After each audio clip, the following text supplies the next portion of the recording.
Okay, I'd like to call to order the special meeting of the Frankfort Plant Board on Tuesday, August 18th at 5 o'clock.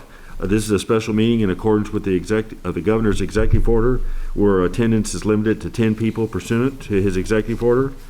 And with that, I ask the Secretary to call the roll. Member Hale? Here. Member Cubine? Here. Member Mason? Here. Member Snyder? Here. Member Dutton Mitchell? Here. We have a quorum. We're authorized to do business. Next item is item 2.1, consider approval of the minutes of the July 21st, 2020 board meeting. I think everybody has them in their board material. Does anybody have any changes or corrections? If not, do I have a motion to adopt and approve? I'll make a motion to approve the minutes for July 21st, 2020. Do we have a second? I'll second. We got a second, a motion to approve and a second. Any discussion? No discussion. All those in favor say aye. Aye. Opposed? Minutes are adopted. Item 3.1, consider approval of financials for the month ending June 30, 2020 and for the month ending July 31st, 2020. Mr. Denton? Yes, thank you, Mr. Cubine, members of the board. Appreciate the opportunity to present these tonight. Frankfort Plant Board is a nonprofit municipal corporation. We have a fiscal year end of June 30 of each year. So we have just finished our fiscal year ending 2019-2020, ending June 30th, 2020. We do have before, as you stated, Mr. Cubine, the year ending June 30, 2020 financials and our first month of the fiscal year 21 ending July 31st, 2020. So I'd like to spend most of the time tonight looking at our June 30th financials. This is the unaudited version. We have had our auditor, Crow LLP, was with us the last week of July and the first week of August for 2 weeks of field work. That field work has concluded. The audit report is essentially done, and Crow is going through their internal review and preparing to issue that report to us. We are on track to have that report presented to you in September's board meeting for your approval. Right now, I'm not aware of any adjustments that the auditors have recommended, so what you see before you is in an unaudited version should be very similar, if not exactly, as far as the numbers, which you see in the audited version. So there'll be, of course, a little different presentation with the audit versus what we give you monthly. But if you'd like, I'd like to start over on page 19, looking at our statement of net position as of June 30th, 2020. This is similar to a balance sheet for a for-profit corporation. I'm going to spend just a little more time than I usually do, just because this is showing a full year of activity, and there's some things I think worth pointing out. We've had it's over the last 12 months. So looking at page 19, looking at our total assets, you can see on line 65, as we ended the year at just over $189 million in assets. You can see that's up just under $9.4 million compared to the year earlier, which is 5.2% increase. To see that increase is a great thing. So the financial performance of the company, which ultimately is a generation in cash, is showing that we're putting our financial performance back into our assets. You can see when you look at the difference in the variance column, column 3, cash has been converted into investments throughout the year. The largest driving factor of changes in assets has been our cash and investment at just over $5.6 million. We did have an increase in receivables and also an increase in our deferred outflow, which relates to our Kentucky employment, CERS, the County Employment Retirement Systems that we're a part of. So that's good news as we look at our total assets for the year. Looking at our liabilities, looking at line 130, total liabilities just under $92.3 million. You can see that is essentially even from a year ago, just $34,000 difference. As you'll notice on lines 95, 100, 105, we had a reduction in the principal of our electric and water revenue bonds and our telecommunications note payables of just under $5.2 million. But whenever you look at lines 110 through 125, the increase in our Kentucky Retirement Systems unfunded liability was up $5 million. So it's almost exactly offset the two. And that keeps our total liabilities even for the year. But as you'll see in the net position, you have an increase in assets. If our liabilities are flat, that translates to an increase in net position for the year. of right at $86.8 million. Total net position, that's up $9.4 million, bringing our total liabilities and assets equaling our total liabilities and net position equaling our assets at $189.1 million. So overall, we have a solid balance sheet. I'd be glad to answer any questions you might have before we set right at the end of the year. If not, I'd like to move over to page 20. Oh, Mr. John's got it. Sure, Mr. Snyder. David, looking on that page on line 20, the receivables and billed user fees, notice 25% increase over previous year. Is that part of the COVID pandemic and the issues we have with not doing disconnects, or is that where that's showing up in this statement? Yes, sir. You are right on target. The fact that we have under executive order from the governor to suspend disconnection of services, we're continuing to see balances, past due balances of customers rise, which is reflected in that increased receivable number. What would that number normally be?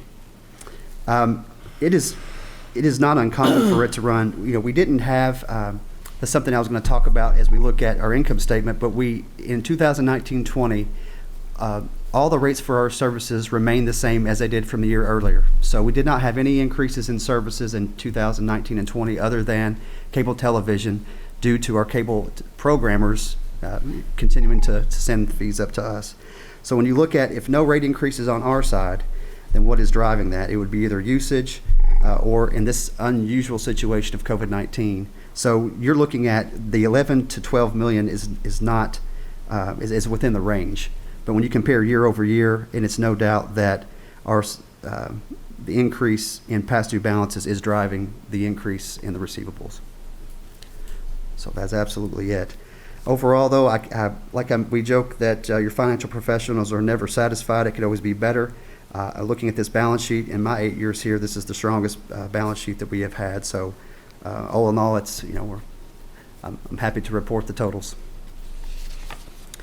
If there are no other questions about that, I'd like to go over to our cash and investment schedule. As part of our policies, we have the plant board. We're required to present this to you each month. So this is on page 20, showing our cash and investment balances. We'll compare these as of June 30 of 2020 compared to last year. Looking at line 80, total restricted and unrestricted cash of just under $13.6 million, with our investment totals on line 145 of just over $32.4 million for the period. And any decrease we've had in cash has just been transferred over into investments. And as I mentioned earlier, the net has been an increase of $5 million for the period. I'll be glad to answer any questions on that.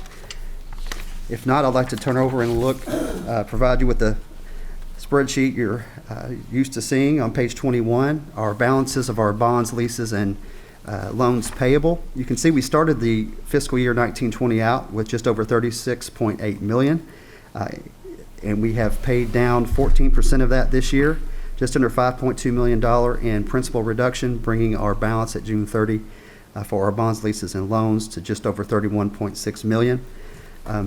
Something I like to point out each time is that when you look at our 5-year plan that we presented to the board and that was approved back in June, our debt service, total debt, we're going to reduce by 43% over the next 5 years.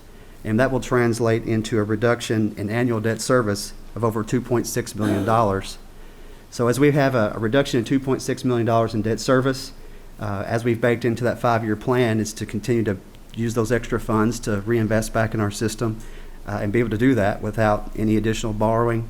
So we're really on a good track when it comes to be able to use the funds that we generate through user fees to reinvest back in our system without any additional third-party lending or borrowing, I should say. So on a good track there. I'll be glad to answer any questions as it relates to long-term debt. If not, I'd like to briefly cover on page 23 our financial performance for the fiscal year ending June 30, 2020. If you look at operating revenue, as I mentioned just a few minutes ago, we did not have any increases in our rates to our customers other than cable television. So when you look at how we ended up the year versus a year prior, With no rate increases on electric and water, the only difference there is going to be the amount of usage when it's kilowatt hours and gallons when it comes to those two services. On cable television, it's going to be about the amount of customers, and the rates are the same except for TV. So you can see there, looking at line 20, total operating revenues, just over $99.8 million for the period. That is a reduction of $1 million, but there's a reason for that. Our electric usage is down about 5.5% compared to a year ago, and that translates into just over $2.1 million in reduced revenue. That might sound bad up front, but we've also had the reduction in expenses, so when it comes to electric division. But it's good to report on water, and we were up almost $700,000 for the year-over-year with water revenue, and over $400,000 in cable telecom. So overall, pleased with the performance, budget to actual and year-over-year. When you look at our operating expenses, line 50, these are the expenses for our men and women in the field and operations in the field. You can see for the year we had $66.2 million, which is just actually $300,000 below what we had budgeted for the year for that line item, bringing our gross contribution to just over $33.6 million. From that number, we will deduct our general and administrative expenses on line 285. You can see we had budgeted, came in right at $26.5 million, which is just a little above last year's actual and budgeted amounts, but still within a comfortable margin there. Other revenues of just over $2.3 million, bringing our total net contribution to $9.4 million for the period. Something I'd like to point out, you'll see on the very first column we have in our month-to-date figures. I don't really go over those very often. I usually talk on an annual basis. But something that might have jumped out to you is that very bottom number on our first column. The net contribution, or you could say net income or loss for the month, is a $4 million number. And it could be, what in the world is going on to have that amount of activity in 1 month? And it's due to how we close our books and booking year-end adjustments for our anticipation of our annual audit. I would tell you, we had to book in June for our unfunded pension liability for our CERS plan, just over $3.2 million in expense to the pension expense that had to be posted in June. So that is really what was driving that negative number, and I thought it was worth pointing out to you so you could understand why that occurred.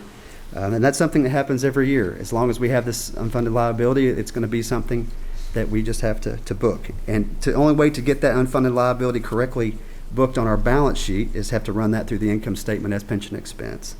If you were to, correct me if I'm wrong, David, but as I understand it, the way they're allocating that unfunded liability, both with CERS, KRS, and KTRS, is cities, counties, and everybody would also have a similar entry on their book. They're all having to take their share of that. So it's not unique to us. It's any employer that's participating in CRS is getting their proportionate share of unfunded liability booked into their statements. Is that correct? Absolutely. Every member of the system is doing the exact same thing that we are, and it's not just with Kentucky. Any defined benefit plan for state, local government across the country has to use this GASB 68 rule and do the exact same thing. So nothing unique to us, just getting proper accounting under the generally accepted accounting principles.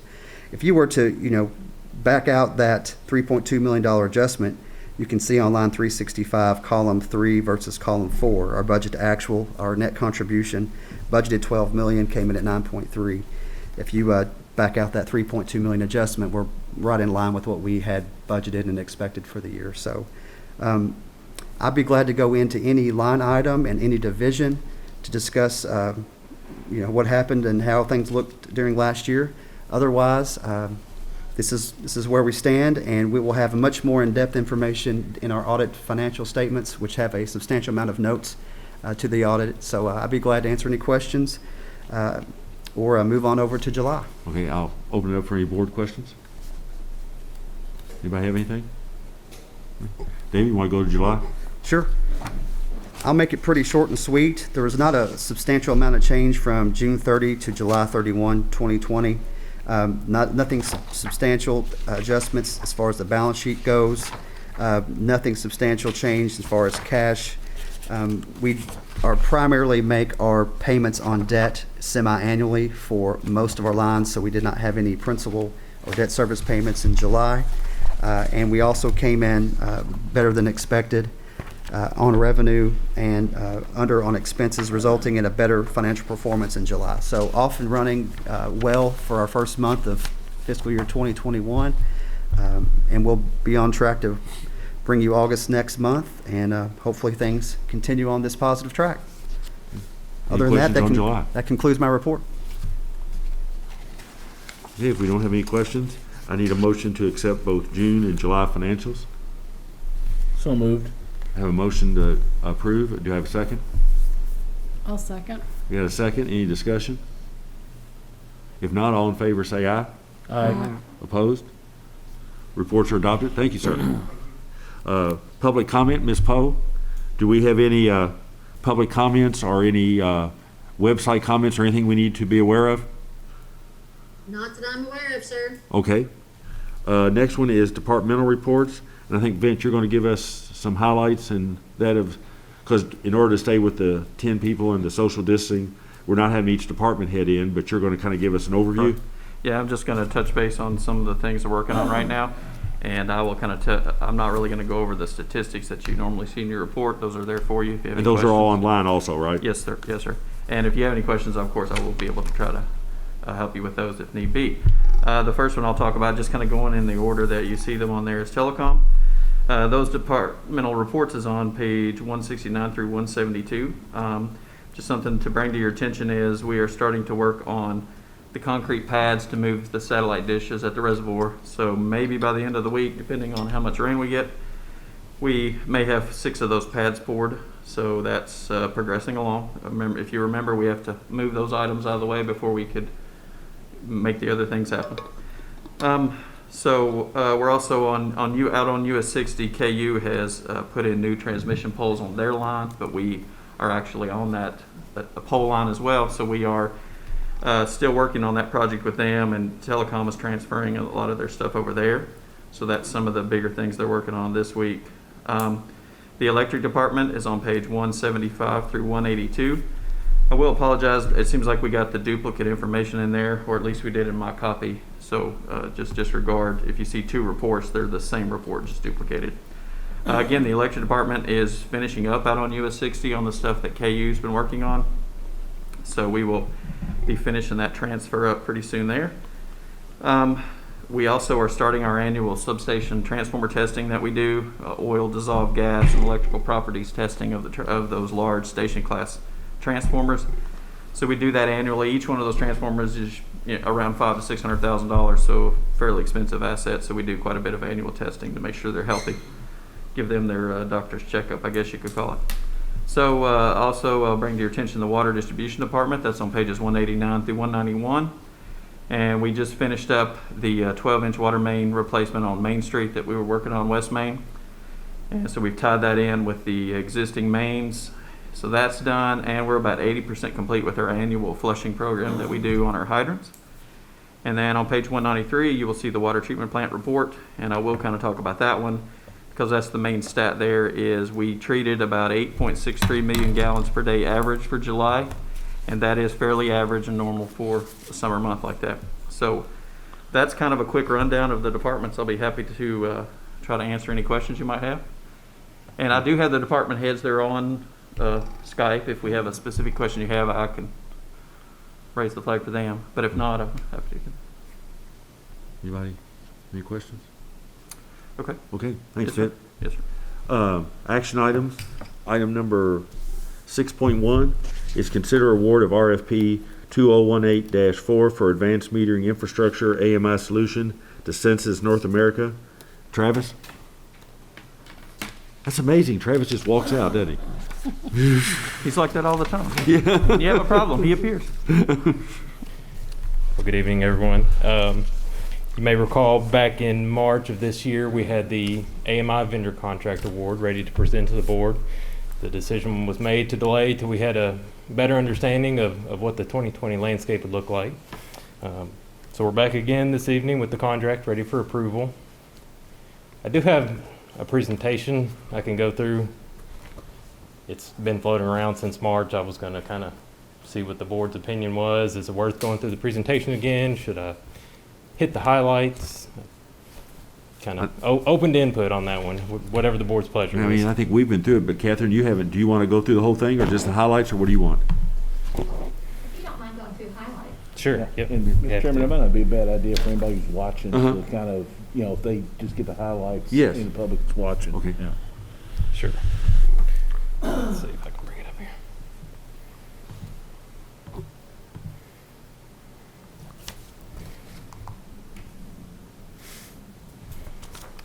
Okay, well, I'll start with this slide here. Let's see.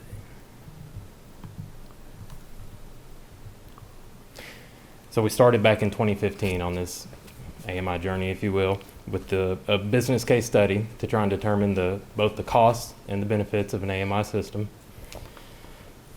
The plan has been, since the beginning, to invest in 21,500 electric and 16,900 water meters. So that's going to cover all of our electric and water system with a fully automated solution. Really, if you get to the core of the business case, what we were looking for were, kind of those really concrete, easily definable financial benefits that we could expect out of an AMI system. There's a long list of, sort of undefinable or not as easily quantifiable benefits, but we really try to focus in on the financial summary here. If I could just direct you to, well, it's hard to see, those top few benefits there. If you look at the 20-year life cycle of an AMI system, we're expecting 17 or so million for the elimination of manual reading costs. Collection of theft, another 3.5 million. Billing exceptions, 3 million. If you look at the top 12 benefits that we found in an AMI business case, we're expecting over the 20-year life of the project around $34.5 million. So that's the expected benefits. That was from the business case that we did back in 2015. If we shift to look at those 20-year costs in comparison, that top table there is your deployment funding. So kind of those first 3 years, how much is it going to cost to get the system in and up and running? Down at the bottom table, if you look at the total cost, so once the system is installed and running, we're going to have some long-term O&M costs over the life of the project. If you sum it all up there, when we did the business case, we expected a total project cost over the 20-year life of the project to be that $9.94 million there at the bottom right.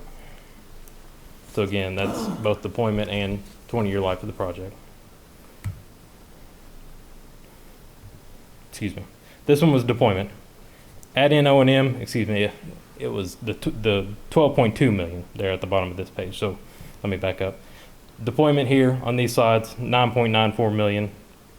Total project cost, 20 million here. Or I'm sorry, 12 million for the 20-year life of the project. And again, just to reiterate, these were the business case estimates. This is an actual contract cost here. So if we summarize that economic analysis, we're expecting a payback of about 4.8 years with an internal rate of return of about 16%, which in the utility business is hard to find. So all in all there, a very positive financial business case. Same figure here, more or less. When we look at the cost of the project versus the savings, you have a high ramp up of the costs in those early years to get the system built and deployed. And then you're looking at a stable O&M over the life of the project for license fees, equipment replacement, those types of things. And then the savings, the break point there is expected to be in May of 2028.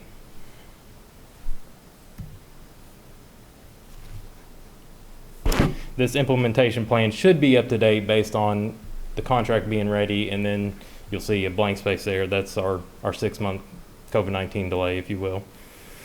But where we are today, we've got the contract ready for approval. We'll have I will call it maybe a quarter and a half or so, 6 to 8 months, somewhere in that window, a testing and ramp up period.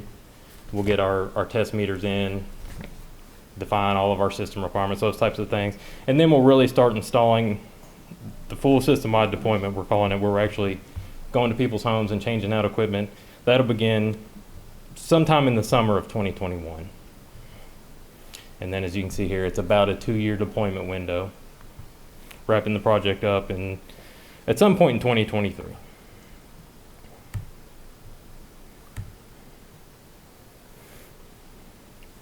I think I may have mentioned this earlier, but if not, let me reiterate. We issued the RFP in September of 2018, so as I'm sure some people may be wondering, why the long delay? It was a very thorough, very structured procurement process and an even longer contracting process. We went through every detail with the vendor to make sure we delivered a system that we know that was going to perform. So it was a very long process, but I think it was well worth the wait because I believe we've got the right vendor in here for Frankfurt. So to hit the highlights there, 4 bids received, narrowed that down to, 6 bids received, narrowed that down to 4 that met the minimum system requirements. Ranked those 4 vendors. The top 3 came in for an on-site interview. After the oral interviews, re-ranked the vendors. We issued a final RFI for clarification on the RFP process, which gave us our final ranking of Sensus North America as the top-ranked AMI vendor, which is the contract you have before you today.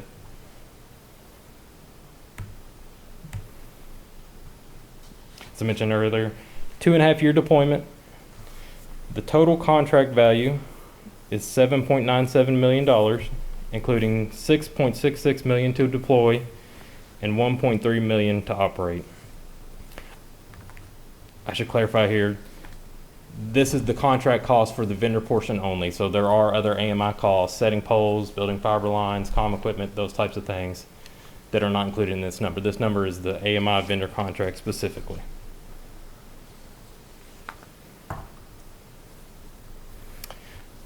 With the system we're purchasing, we'll get all the electric meters, water meters, and the network is included in this package, and the software. Streetlight automation is not something that's currently included, but it is an option from the vendor if we want to pursue that later.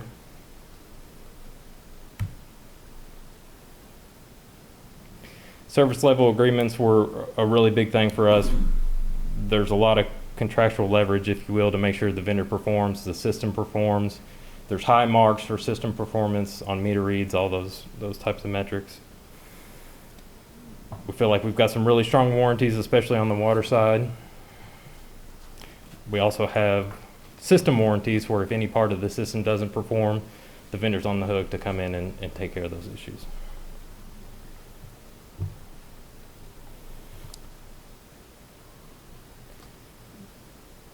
Fast forward to summer of next year when we're ready to actually start deploying the system. We'll have a very formal, very well addressed customer messaging system to make sure every customer is aware if and when we'll be on the premises to change their meter, what kind of impact they can expect. Most water customers will not see any impact when we change their meter. It'll just be an addition of a comm module, that they'll not even notice. The electric meters, most of those will be a short outage, and we'll do everything we can to communicate that to the customer. I know that was a very high-speed highlight, but I'd be happy to answer any questions on the contract detail or AMI or why we think AMI is especially important for Frankfurt. I think that's the one question, Travis. The first question I was going to ask is, would there be any disruption? Okay. The second question, I think probably, as John mentioned, for people watching, if I'm a customer and I'm sitting there at home, why do I care about this? Sure. What's it mean Yeah, that's a great question. Yeah. Number one, I would say it's a really good investment. These are our customers' funds we're taking in every month. We're investing that wisely in a cost-effective system. Number two, better outage detection. We're going to have some real visibility into what's going on the electric and water system that we don't have at all today. You think now you're at work all day, your power went out at noon, you get home at 5, you call us, say my power's out. Well, we had no idea. With an AMI system, we knew that long before you got home with problems taken care of. Of course, there will always still be issues, but faster outage detection, better data, better understanding what's going on in the system will help us eliminate outages in advance. We'll have a better understanding of where the system's weak, where the system's strong, where improvements really need to be made. It'll also improve some of the customer billing and some of your other customer service issues can be improved. The customer can go on, hey, I just moved in, I need my power turned on. Well, now it's just a matter of a click of a button once all the paperwork side's been taken care of.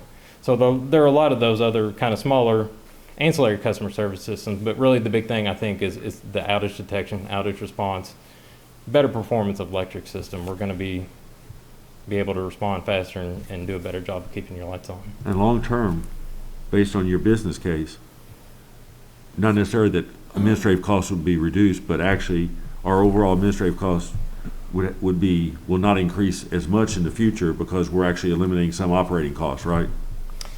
In the long term, after we pay off the initial investment? Yeah, absolutely. They're one of those benefits that are maybe a little harder to define. I think we did put a quantitative figure on it, but if you think of O&M costs, truck rolls are a big thing. We do a lot of truck rolls to customers who have a main breaker open, and we get out there and we've rolled a bucket truck and 2 employees to someone's house that just needed to flip the breaker. There are a lot of those kind of little issues that we can say, well, Mr. and Ms. Smith, we see here your meter's on. Can you check your main breaker? And it's quick as a phone call, you're back on. So there are many of those kind of smaller issues that all add up to a big pile. Like I said, the big thing is the cost of a manual reading that we're offsetting. But there are... If I could add one benefit that I don't think Travis has mentioned yet, that I think it will be really important to our customers is, it will allow us a lot more options on how we do payment with customers and for their services. For instance, it gives you the option to do prepaid type things that we don't really have the option to do now. And Gary has spoken to us many times about some of the places he's been and how popular that was with folks. You can pay ahead, you get notifications when you're getting down to your certain point on your credit that you have. You can pay ahead of time. You keep track of it all on your phone. There's just a ton of those kind of options. If you have folks who don't want to do some of the jump through some of the credit hoops, you can go onto a prepaid plan if you wanted to. But there's a lot of folks nowadays who like to do a lot of their services that way. They keep track of it on their phone. They pay as they go. They want to. So that opens the door to a lot of those options. It gives our customers a lot more options on how they deal with their utilities, which we think will be really beneficial. Obviously, you can think about, even from our standpoint, bad debt issues and those kind of things. It will let us work with customers a lot better to manage that as they go. So I think there's a lot of advantages there that I think customers would enjoy beyond even the better service issues that Travis is talking about as far as quicker notification of their outages and theft detection, those kind of things. Travis mentioned that too. It's not a good, very beneficial to customer. Also, is a real-time data. Current meter you have is we read once a month, so you have accumulated information. This once you have, you can set up very quickly, 5-15 minutes. So for the people really concerned about saving or energy efficiency, data is very, very important. And also just for the customer alone, if they have a port or they can watch their system, how much they use, then that's the drive for them to figure out a way to have a more saving and also more efficiency in their own home. There are a lot of value to the commercial customer too, if you want to go that route. But most fundamental, another part is, the customer I learned from Paducah, they really like this prepay. I certainly understand the prepay is like when talk about it for the collection customer, then we don't have to roll out the truck to do disconnection, reconnection, all that cycle. This way, actually, the system can do all that switching on and off, and also the new customer, all that.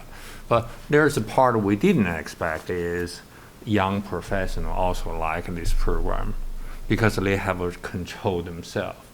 On the iPhone or any place, they can have, decide how much they pay, when they pay it, how to run that by themselves. That's a huge benefit. Instead of we decide to set a rule you better follow, they will determine themselves how frequently, how do they manage their own account. So on that perspective, it's something, like I was in Texas many years. Texas already had all EMI more than 15 years ago. So this is not something new adventure to us. There are many utilities already went through that.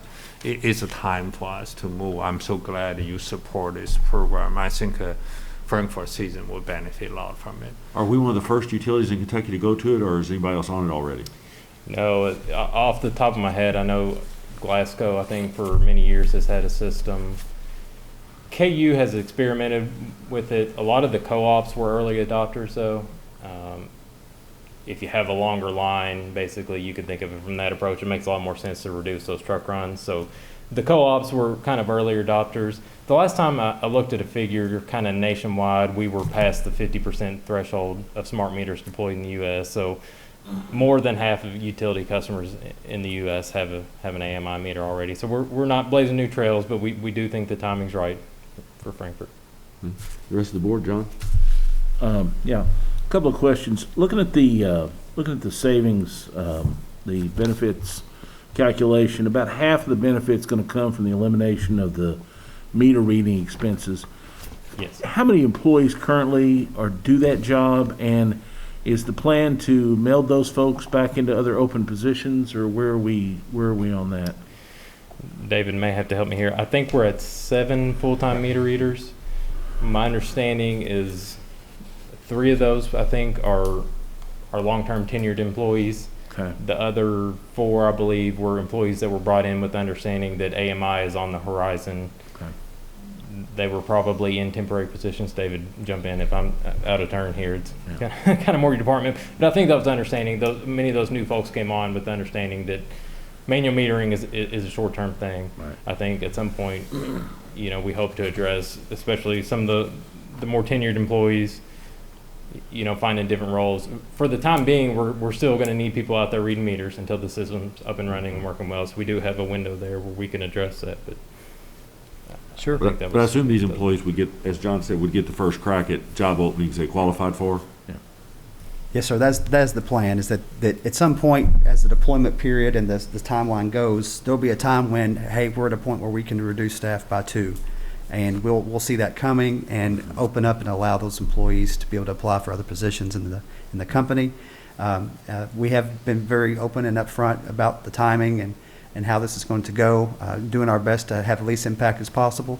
I know we'll have at least one employee that'll be very close to retirement at the end of this deployment, so that I know we've already discussed that with that employee. So it is going to be actually an accelerated workload during this time. We're going to be running the current system, testing the new system, dual reads between the two. So we're going to need all hands on deck to help us through.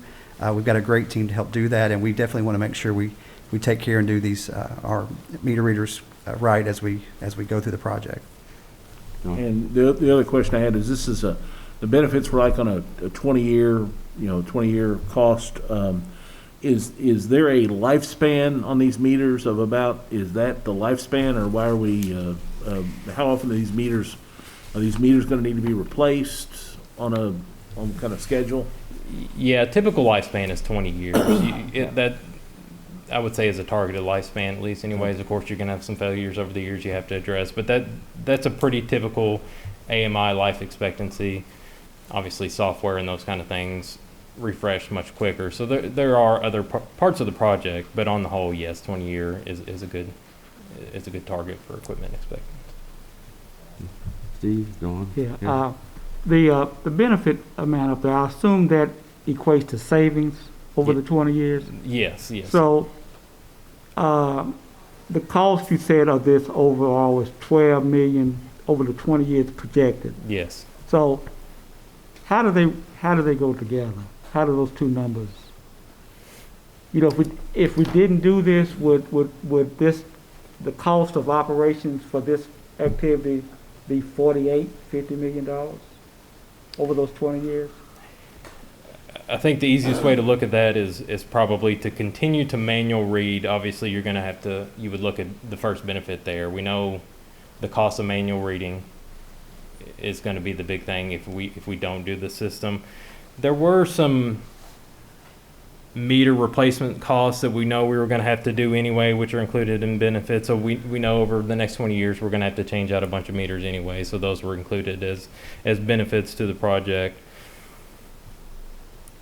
Let's see, I think they're in here. Yeah. So meter capital for water, they're expected to need $1.5 million in meter capital, regardless of AMI. For electric, So that really isn't a benefit. that was Because it included as a needed benefit. anyway. We include that as a saving, avoided costs of other meter replacements. What we would have spent on new meters anyway, if we didn't do AMI. And my last question is, explain to me how fiber is involved in this. Sure. We're expecting, we'll do a few more site evaluations, but we're expecting about 30 data collectors spread throughout the system that'll go out and talk to each meter in its kind of geographical area. So there are options for backhaul to get from that collector that's talking to all its meters in its region. How do we get that data back to the head end, to the software solution? The best approach to that is to build fiber. It won't be our only option. If we have areas where it's just not possible, we'll have cellular and some other options, but we do expect to expand some fiber to some of these towers to get that data back a little bit faster. Sorry, went blank on me. But it's not so much a fiber to the meter type of solution. It's a fiber to the collector is what we were referring to. So tell me how that's different than fiber, the telecom fiber, as it relates to just getting it into the area. Really, it's not a lot different, honestly. It's we from the electric and water perspective, we really just needed some way to get the data back. So I don't, to me, I don't see it much differently than any other kind of data back to this building or wherever the head end resides. Then I pose the question, I guess, to you, Gary and Vint, is if we're trying to employ fiber, build out fiber for the telecom, why are we duplicating the same effort? If it is the same, in fact, going to the same places, at least the backbone, why are we building out on telecom budget over the 8 years, and we're going to be building out, at least you have the discretion, as I hear you say, of building fiber out the backbone to the neighborhoods. It seems like they both could mesh together and come up with a more efficient and cost-effective way of getting fiber out that serves both purposes. Maybe a better question for Gary. Maybe I'm wrong here, but I think there's. I did say that. You did, but I think there's opportunities there. I don't want to talk out of turn, but I think there will be those opportunities where, assuming the board is on, happy with AMI and it's something you choose to go forward with, I think the first step is to get all the appropriate folks in the room and say, hey, here's where we need data. We know we need them at least at these spots, and see if there's opportunities there.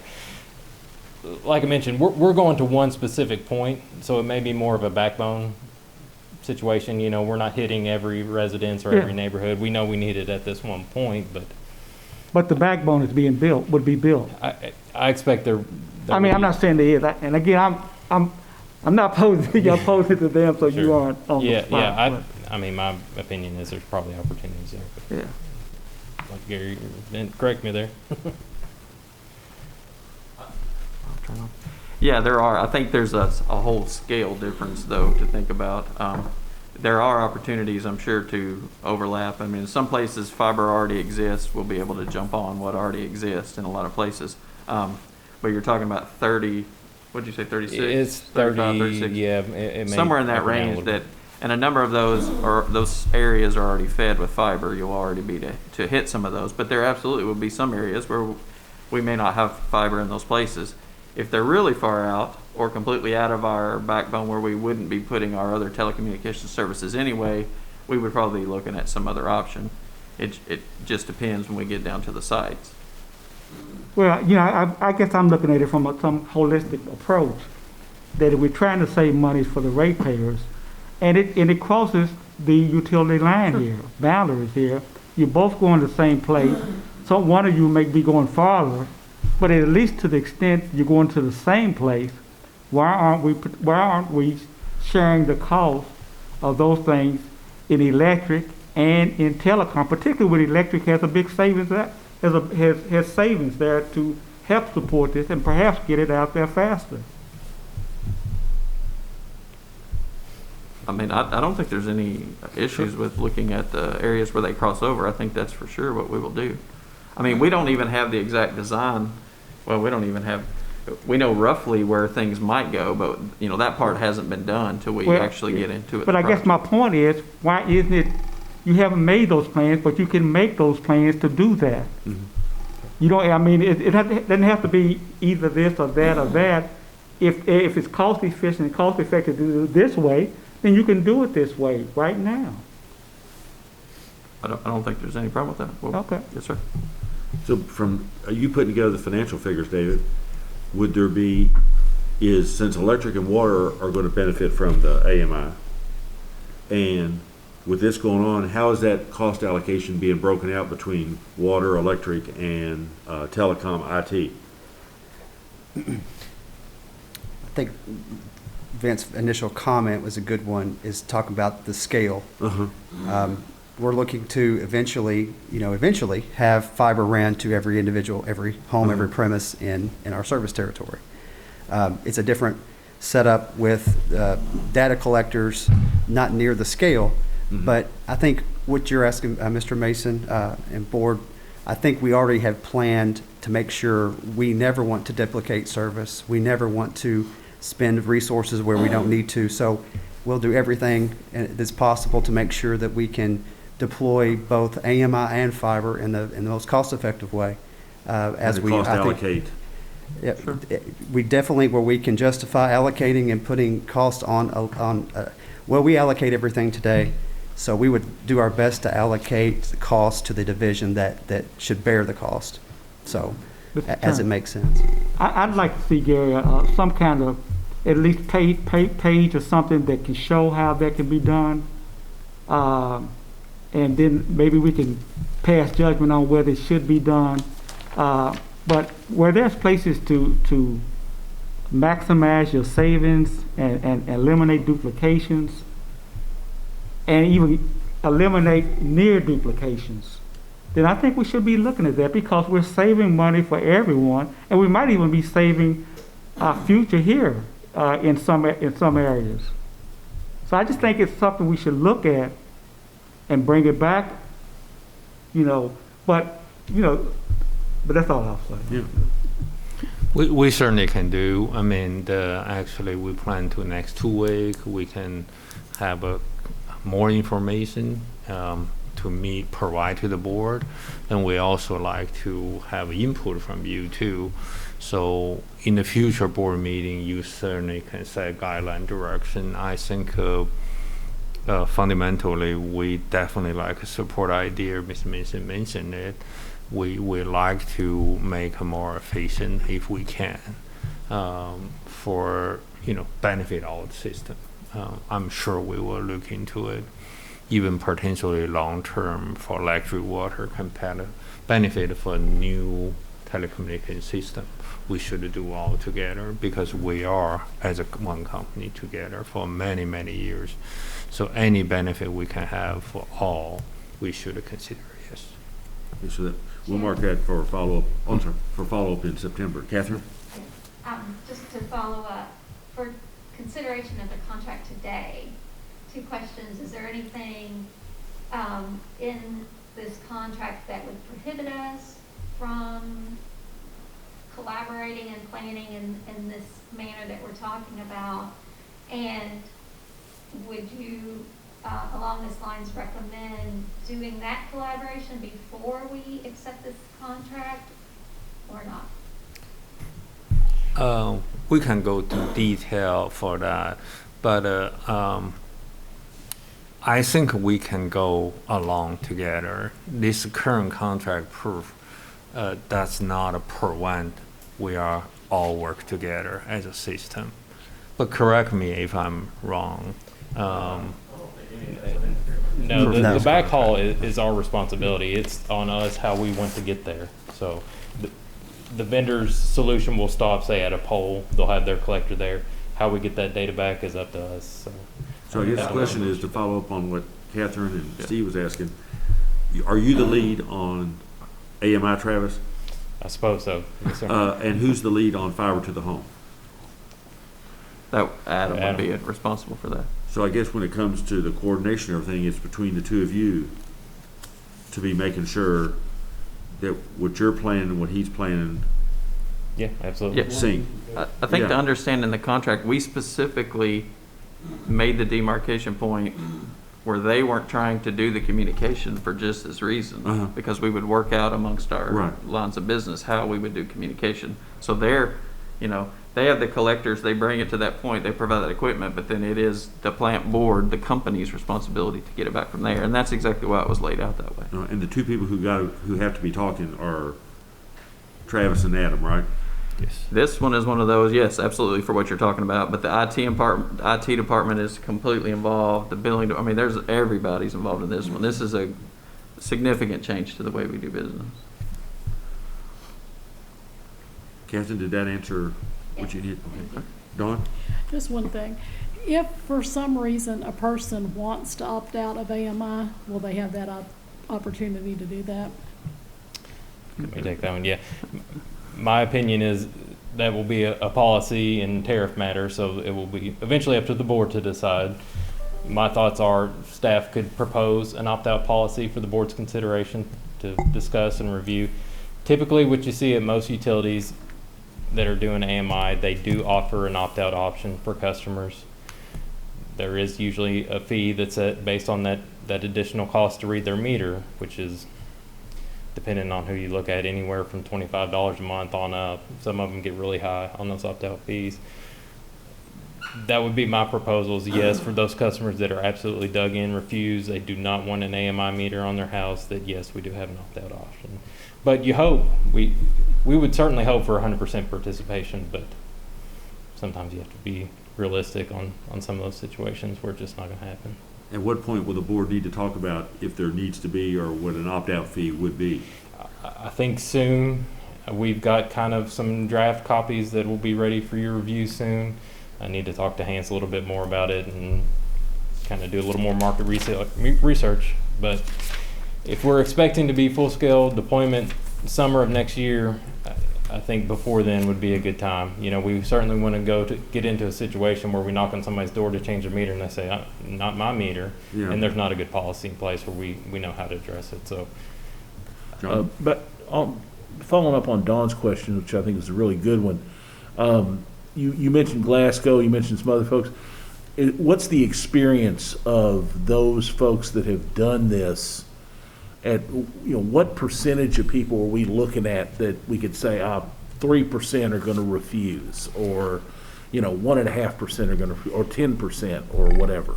yeah, I think it's on the lower side of that range. 1, maybe 2% of those customers, you're probably never going to convince that this is the right answer for them.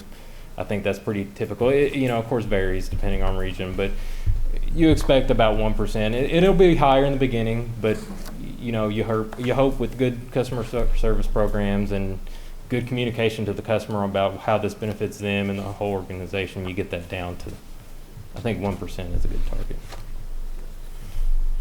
Any other questions? Okay, so we have before us to consider awarding the RFP for advanced metering to Sensus. Do I have a motion? So moved. Do I have a second? Kathy, it was Steve making the motion to approve. So I have a motion and a second. Any discussion? No discussion? All those in favor say aye. Opposed? Contract's approved. Thanks, Thank you. Travis. The next item, 6.2, is last meeting, we had passed out the evaluation of the general manager, which everybody scored independently that was here as of June 30th when that period ended. And all we need to do at this point is to adopt that evaluation or make any changes if anybody wants to. I'll make a motion to accept it, I guess. I have a motion to approve. Do I have a second? I'll second. Dawn seconded. Any discussion? Without objection, approved. Next item, 6.3, consider approving a professional service agreement with HDR in amount of $234,000 for final design and delivery of ammonia and sulfuric acid feed improvements project to the water treatment plant. David Billings and Julie Roney. If the board will recall, this time last summer, I think in July, the ammonia system at the water treatment plant failed for a short period of time. How's that? If the board will recall, July of last year, we had a short failure with the ammonia system at the water treatment plant. Subsequent to that, we issued an RFQ to select an engineering firm to help us through that process. We had a contract with the top selected firm. Upon delivery of the preliminary engineering report, we were unable to negotiate a fee that met within our budget constraints. So we ended up cutting off discussions with the first ranked firm and reached out to the number 2 firm. And this is a result. This is for final design and project delivery of the new ammonia system at the water treatment plant, and also included that is a small sulfuric project. The amount is $234,600. The FY21 budget includes $300,000 for engineering and $1.2 million for construction of the project. The last paragraph asks the board to approve the agreement contingent upon receipt of insurance requirements and review by the staff attorney. That has since been done, and the version of the contract that I handed you, Mr. Cubine, earlier, does meet those requirements of the attorney. So staff is asking that the board approve this contract with HDR in the amount of $234,600. I'll be Any happy to answer any questions? questions. Okay, do we have a motion? So moved. Do we have a second? I'll second. Okay, any discussion? Seeing none, all those in favor say aye. Opposed? Contract's approved. Next item, I think you're staying with us, David. Yes, sir. 6.4, consider approval of professional service contract between wet or dry inspection services and FEWPB for services related to US 127 tank rehabilitation in the amount of $42,955.27. Another professional services contract this year in the budget. We have $400,000 for an elevated overcoat of the US 127 tank that's over by Dairy Queen. This contract will mainly be providing construction-related inspection of the painting contractor. So we're asking that the board to approve this contract for $42,955.27 for assistance in preparing the bid documents, attending a pre-construction meeting, the contract phase support, that's the overlooking the painting contractor I mentioned earlier, and performing warranty inspections. So then we'll see another contract at some point for the actual painting itself, right? Yes, sir. We will be shortly be putting a bid package together for the actual painting itself. How often do those tanks have to be painted? About once every 20 years. And we're close to 20 years on that tank, from what I understand. John? Have we worked with this company before? Yes, sir, we have. Okay. Good experience with them so far? Yes, sir. And I've talked to several people that have used him, and his firm is really good. They have 62 years of experience doing that combined. Are there a lot of vendors out there, competitors on the painting side when you bid that, or? Yes, we anticipate we will get competitive bids. Okay. Catherine? Does this contract for inspections, do you think it'll keep us on target to stay within the $400,000 budget?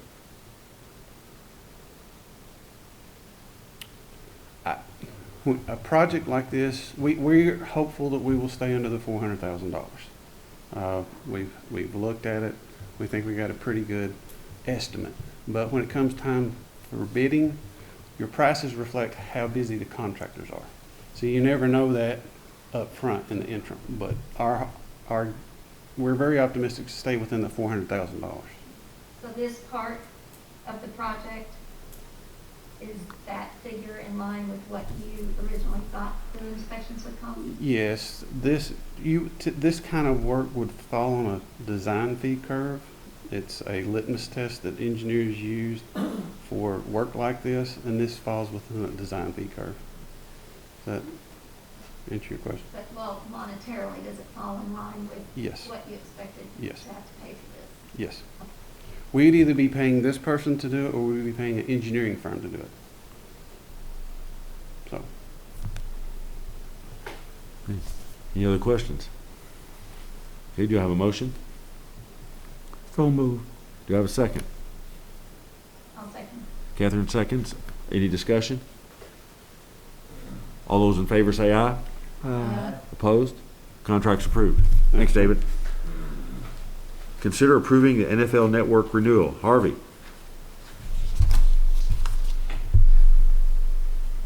It's amazing. People just come out of doors, you know?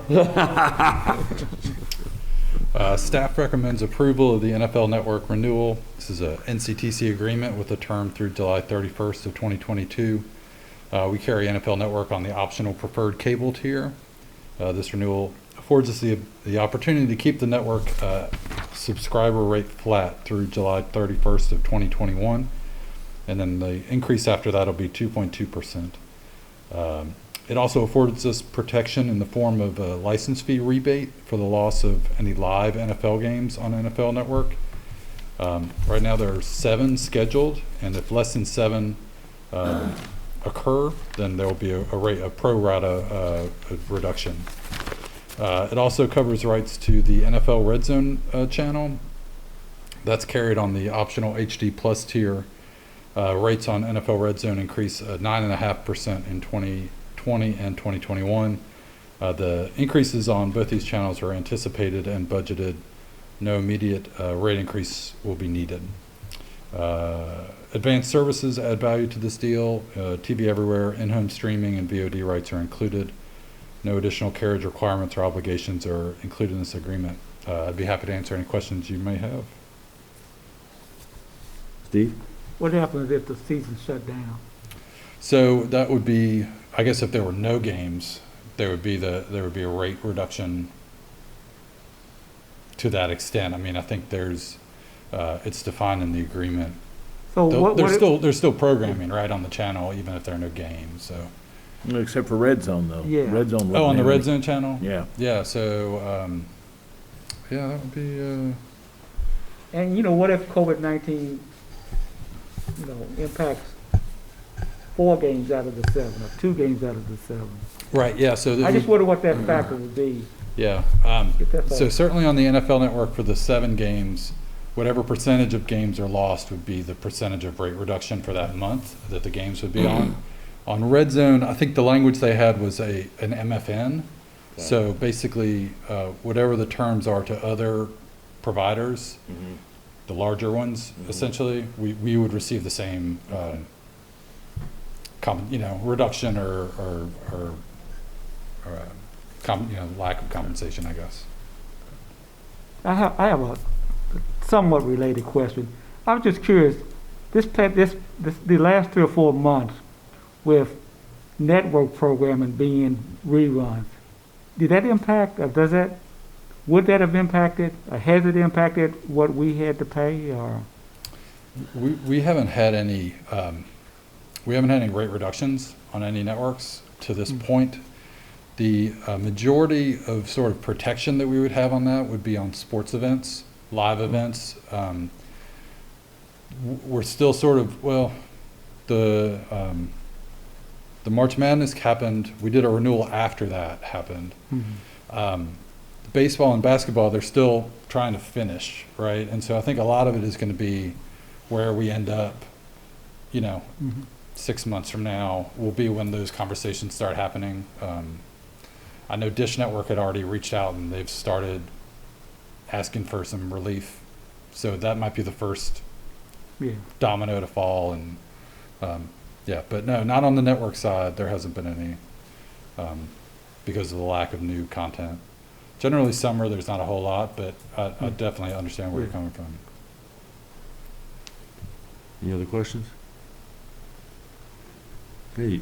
Seeing Mr. none. Chairman, in order to keep the peace with my son so I can come back home. Yes. I'd like to go ahead and make a motion, we accept the renewal of these channels. Okay, do I have a second? I'll second. Okay, we got a, For the peace of them. we got a motion and a second. Any discussion? Seeing none, all those in favor say aye. Aye. Opposed? Contract's approved. Thanks. Thank you.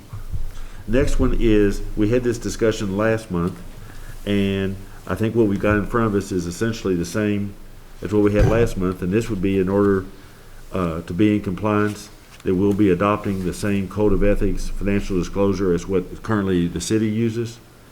And so we would just be mirroring them. And Hans, you and Dawn want to add anything, or? I'll defer to Ms. Hale, let her make it. I've only got 2 brief points in that. Okay. No, I think y'all have seen it basically from last month. Go ahead and make your points. The first thing, we added in some definitions of in-laws. The city's policy, I forgot whether it was daughter-in-law or son-in-law. They did not include those, but they did include categories like mother-in-law. So talked to Diane and Angie Park, who handle a lot of the recruiting and hiring and so forth. And they felt like it'd be a good idea to include those additional categories of in-laws in the policy.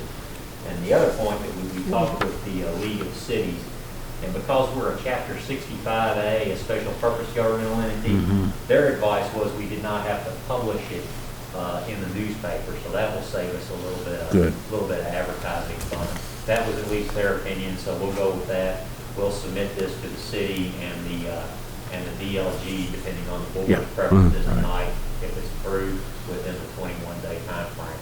But aside from that, that's all that I have, unless anyone has any questions. And then the one note I'd make that we can't act on tonight is we can act on this, but was currently in place a board of ethics for the plant board. As I understand, Hans, those terms have expired.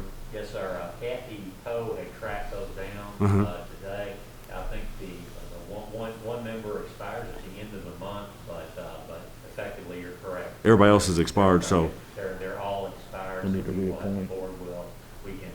And we can't act on this, but what I'd suggest is between now and the September meeting, we've got the 3 members, and if anybody else has names of people they'd like to recommend or whatever, let Hans know. And then at the September meeting, we have a ballot of people that we'd like to consider. There's 3 spots.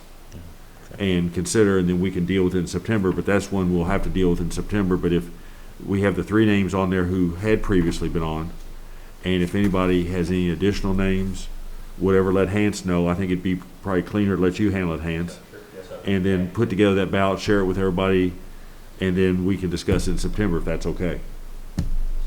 And the 3 current members are open to reappointment. We've not approached them. That'd be, we can certainly approach them as part of that, and, they had agreed to serve before, and see if they were interested in being renominated, or any additional names anybody wants to consider. So, and I don't think we have to have a limit. If we want to have a list of 10 or 15, whatever. I'm not sure a lot of people want to. I know Dawn served on the city ethics. I've been on the county ethics. It's not an area that you get a lot of demand that people are begging to be on. But, we can certainly look at any names anybody wants to consider.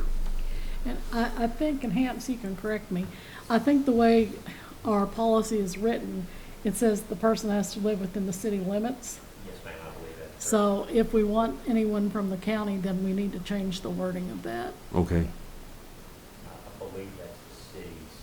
Yeah, it's the city's thing. Yeah, on behalf of my fellow countyans, Yes. I think we should entertain that possibility. So that'd be something we can talk about in September also. So, okay, with that. John, yes. I've got a couple of questions. Sure. On top of page 3, there's when we're talking about the gift limitations, and if you look over to the end of that paragraph at the top of page 3, it expressly says the provision shall not apply to the solicitation or acceptance of contributions for the campaign of an announced candidate for elected public office as governed by the KRS. Since we're prohibited from, I don't think a board member can run Am I right, Hans? We can't be an announced candidate. And I think this is probably here to let city commissioners who are running for reelection and accept candidates. Would it be okay to strike that? I mean, that exception gives me a little bit of a pause. I don't know. I believe that mirrors the city's language. Okay. But I believe you have a good point there that we could strike that. Are you saying that plant board people could not make a contribution to a campaign? No, this is accepting. Oh, okay. This is, shall not apply to the solicitation or acceptance of contributions. Okay. So, I mean, that would be getting them. Right. So, and I think that probably is in the cities so that the mayor and commissioner that are running for reelection can obtain contributions. Is everybody, Could it possibly be interpreted to mean of someone soliciting on behalf of a candidate? Do we want people to do that? I mean, I don't know. Yeah, it might be on behalf of a candidate, but do we want to carve that out as an exemption for us to say, I'm on the plant board, but it's okay for me to solicit contributions for this city commission candidate? I would argue that that's not something we want to do either. So I don't think that exception needs to be in there. and this would apply not only to board members, but to all plant board employees, right? Yeah. So I guess the question is, because I know like in state government, Yeah. I don't know. I know in state government, non-merit employees can technically run for office while they're there and can, it's very seldom happens, usually those employees resign. Merit employees can run like for nonpartisan races, like school board, things like that, within the limit, and can, as long as they're complying with normal campaign laws. So how do we want to handle this? Well, if I'm understanding you right, Dan, you're saying that the board should not be able to solicit or, I guess, campaign? I think the way this is written now is there's nothing prohibiting us from soliciting or accepting campaign contributions for candidates for public office. On behalf of candidates? Yeah, on behalf of candidates for public office. But this isn't just the board, it's employees and management also. Which means nobody could work on somebody's campaign. Yeah, and essentially. I think that gets in for me to a free speech, and I think it would be, I know state merit law doesn't let merit employees, they can give, they can put signs up, but they can't participate in the management or running, like they couldn't be someone's campaign chair or treasurer, but they could go out and put signs up, they can go door to door, and I guess they could accept donations and report. That all gets into all kinds of things in terms of when you get into accepting donations, attending fundraisers, and all those things. I just, the word solicitation of campaign contributions just gives me pause. Whatever y'all want to do is fine, but that and I think, we're talking about other things like working on somebody's campaign or something like that. That's not addressed here. This is the gift limitations and the exemption that's carved out for solicitation of campaign contributions. So, I don't know whatever y'all want to do with it, but that phrase and that exception gives me some pause.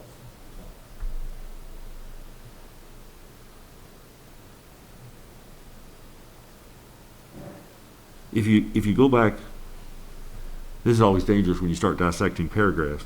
If you go to that whole paragraph, it basically says no Frankfurt Electric Water Plant Board employee or board member or member of his or her family or immediate family shall solicit or accept any gift of any money whatsoever or gift of any service, loan, favor, entertainment going on value of more than $50 or promise of future employment which could be reasonably inferred that the gift was intended to influence could reasonably expect. Then it goes on to say that provision doesn't apply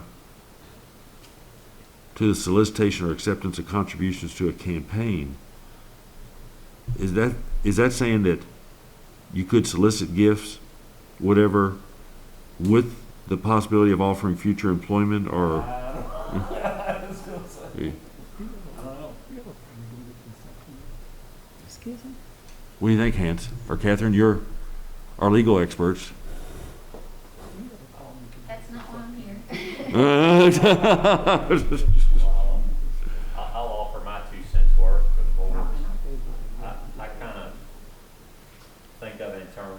you're an employee, like Ms.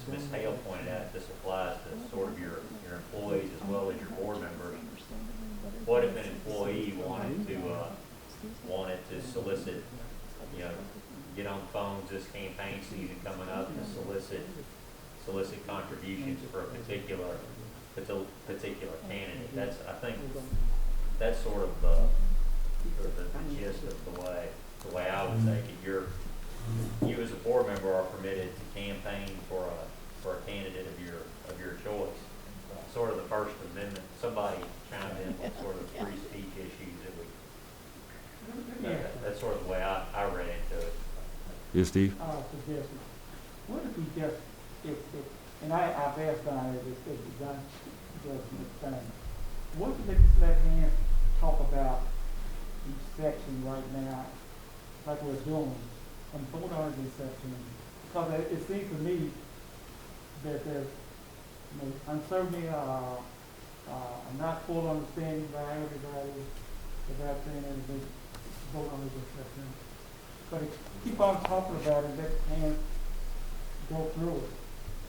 Or are there other questions of other parts? I mean, And maybe on that paragraph, this is one, if we do what Steve's suggestion, if it's okay with Dawn, if we do that between now and then, maybe Hans, you could have a discussion with Laura Ross and ask her how they're interpreting that for the city. I can talk to Laura and the League of Cities and see what their thoughts are as to how closely these two policies must mirror.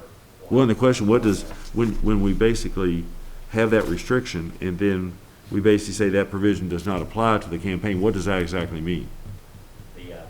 That you can solicit for those I mean, it's...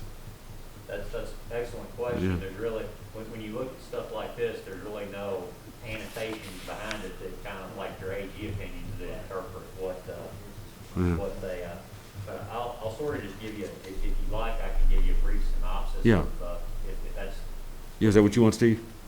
and I won't go through section by section.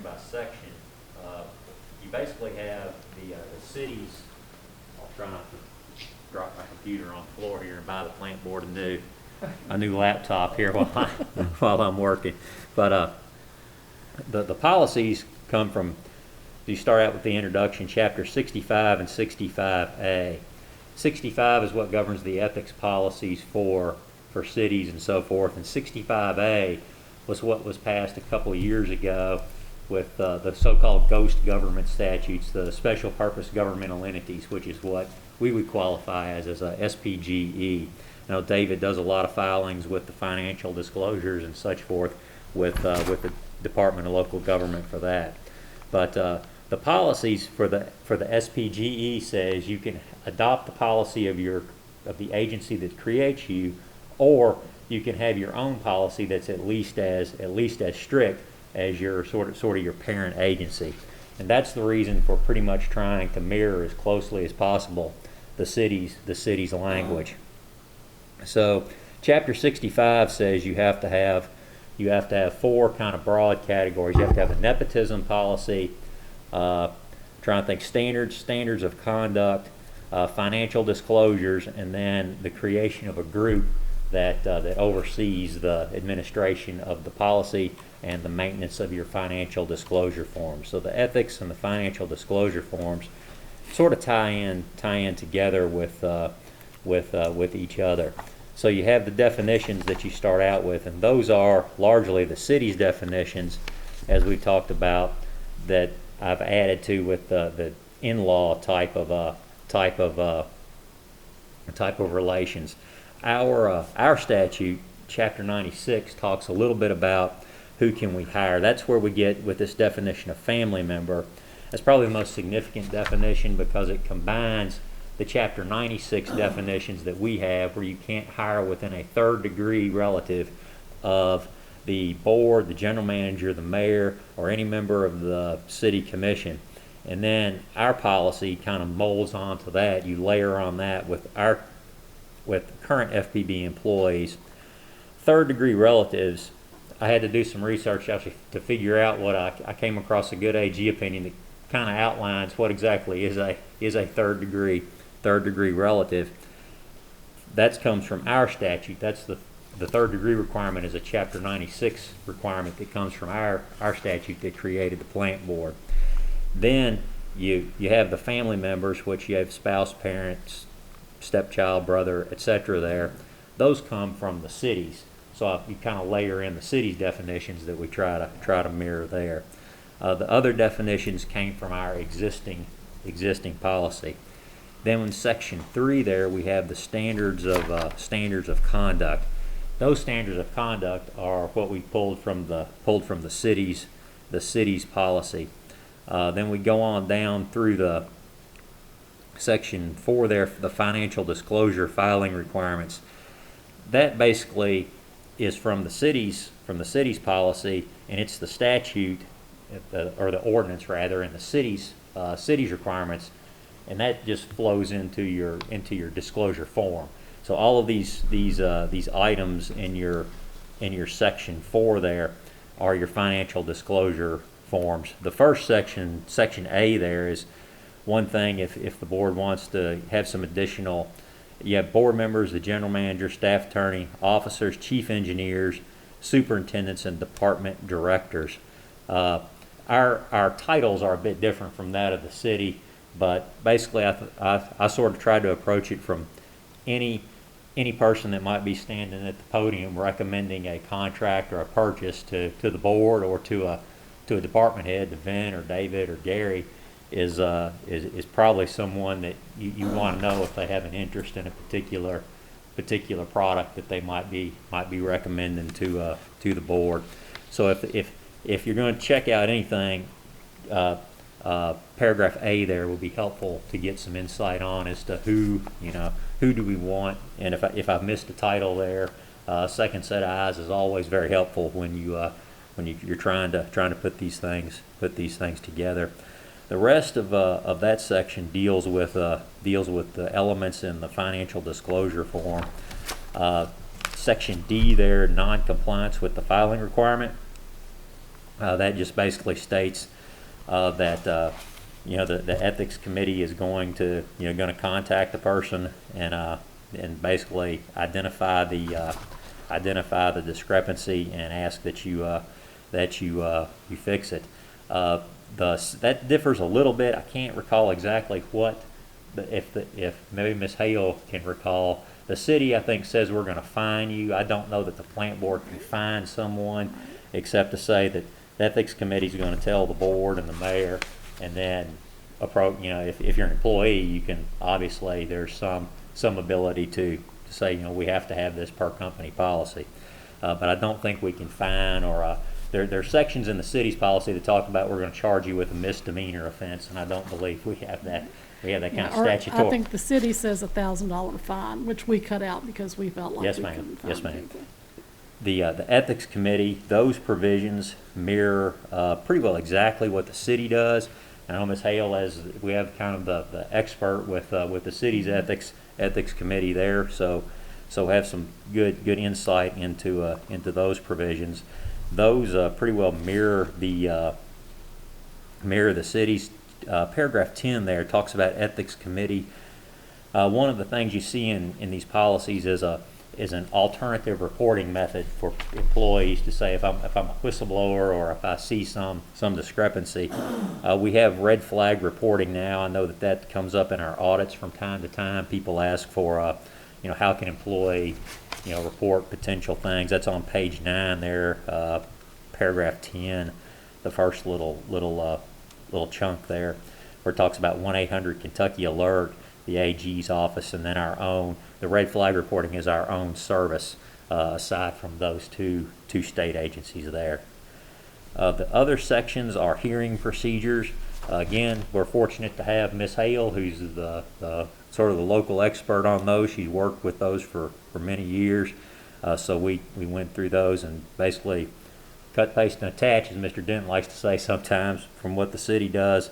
Talking about the appeals process and advisory opinions. I know Mr. Cubine had noted that advisory opinions, the ethics committee should first look to the city's opinions, and those opinions will be binding unless there's some set of facts that it makes it a different situation, in which case our board, our ethics board could take a look at. So that's on the bottom of page 12 there. No retaliation, again, what you see in a lot of policies. If people or witnesses bring complaints, there's no retaliation made against that employee. You got the penalties. Again, that's where we took out the fine. I believe that section on section 10 there. Then nepotism. This is the big. We're not going to have family members or immediate family members. That kind of ties back to your two definitions in the very first there, that are initially employed. That's not going to have retroactive application. No employee is going to participate in matters that relate to their own family members.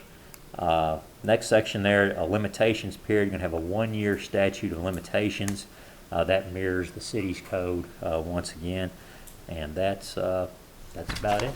So, if anyone, I would say the big things there in there, the definitions of family member, and then the nepotism policy would be the ones that, if you have thoughts about that, I'd really appreciate your insights. So, thank you. Back on your question on page 3, Yeah. paragraph D. What if, let me find it again, where it says this provision shall not apply to the solicitation or acceptance of contributions to the campaign of an announced candidate for elective public office as governed by Kentucky revised statutes. What if that part was just removed from that sentence? Yeah, that was my original suggestion. I come from working for LRC for 30 years, and so I've been able to give that up, part of my life, and it's really great because people come to me and say, I can't give you any contributions because I work for a nonpartisan agency. So it's gotten me out of giving people money on a lot of occasions. So, I'm fine with that. So, I just thought it was in the cities for a specific reason, and I don't think it's really I didn't think it was transferable here when I read it. That was the only thing. So I think if it gets taken out, it's not. The only question I have with that is,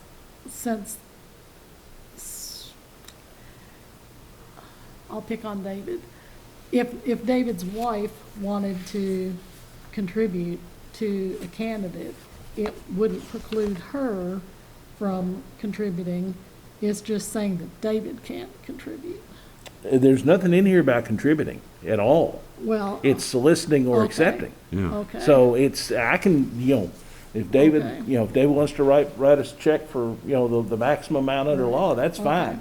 It's the idea of solicitation or Okay. acceptance. And to me, that kind of, Right. just the thought process of, oh, well, this guy sits on the plant board, he's asking me to give up a campaign contribution to somebody. That's a different thing altogether. If David's wife wanted to work for the campaign. No problem. And this provision right now, when it says elected, would apply to what, local, state, and federal races, Anything. right? Anything. But what if an employee wants to work on a campaign? As long as to me, and I don't know if, the question there would be, is part of that working a phone bank to solicit campaign contributions? That would be that to me would be the only thing, if we took this out, that would be the only thing that, that they wouldn't be able to do. You'd be They could able work to a pound phone in yard bank to- signs or do whatever you want to do. So They could work a phone bank to get out the vote, but they couldn't Right. work a phone bank to ask people to donate. Boy, it's a tough slice. I know, but Yeah, I mean, I but just, leaving it in, yeah. I've got it. Just leaving it in raises questions to me. I don't know. I can do some research and see what I can find out. Yeah. Just off the top of my head, I think an employee, it would be a tough,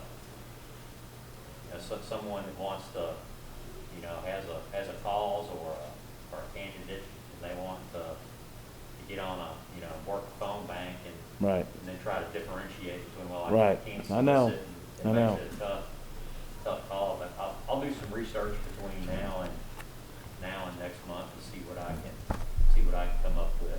Well, and I think, you know, Figure out.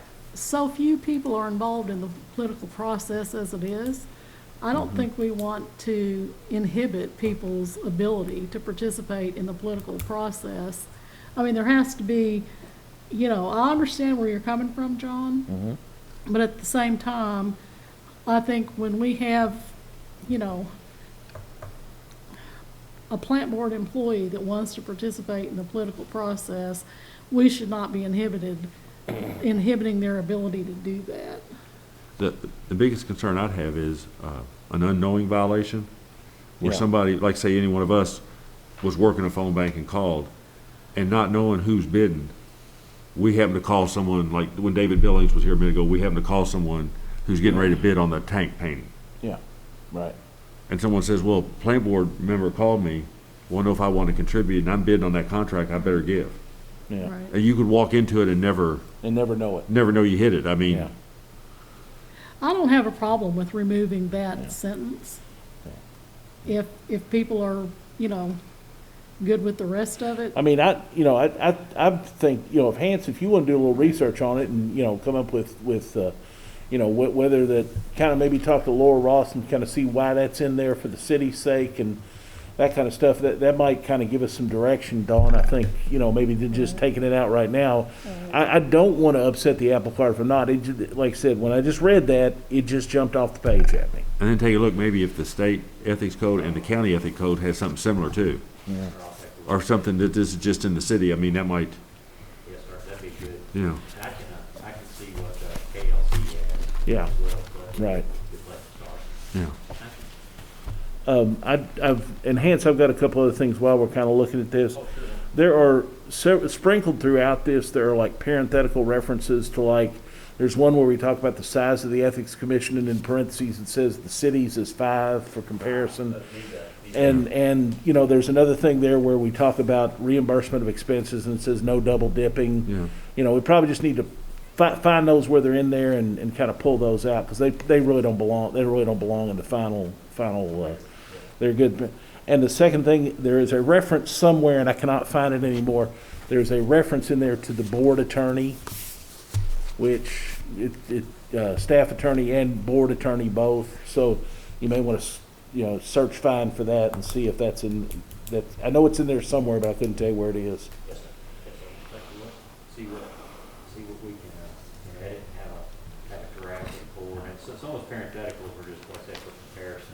Yeah, absolutely. No, they were very helpful. So you all have. No, I think this is really good. And I think the double dipping reference came from our meeting with Ms. Hale and Mr. KyMEA. I was trying to come up with something Yeah. to try to explain. And Right, yeah. sort of That you couldn't, like if the planning board sent you to something and you were being paid to make a speech or a presentation, you couldn't bill both us. Yeah, right. Both the plant board in Yeah. your official capacity here and get a reimbursement. Yeah, absolutely. And the general rule, I know, we talked about that day that we always had in the Attorney General's office was we'd always basically travel on the state, and then if there was reimbursement, it would come back to the state and reimburse the state for any expenses. Yeah, right. And that way there was no question you weren't getting checks at home from Yeah, some private entity. yeah.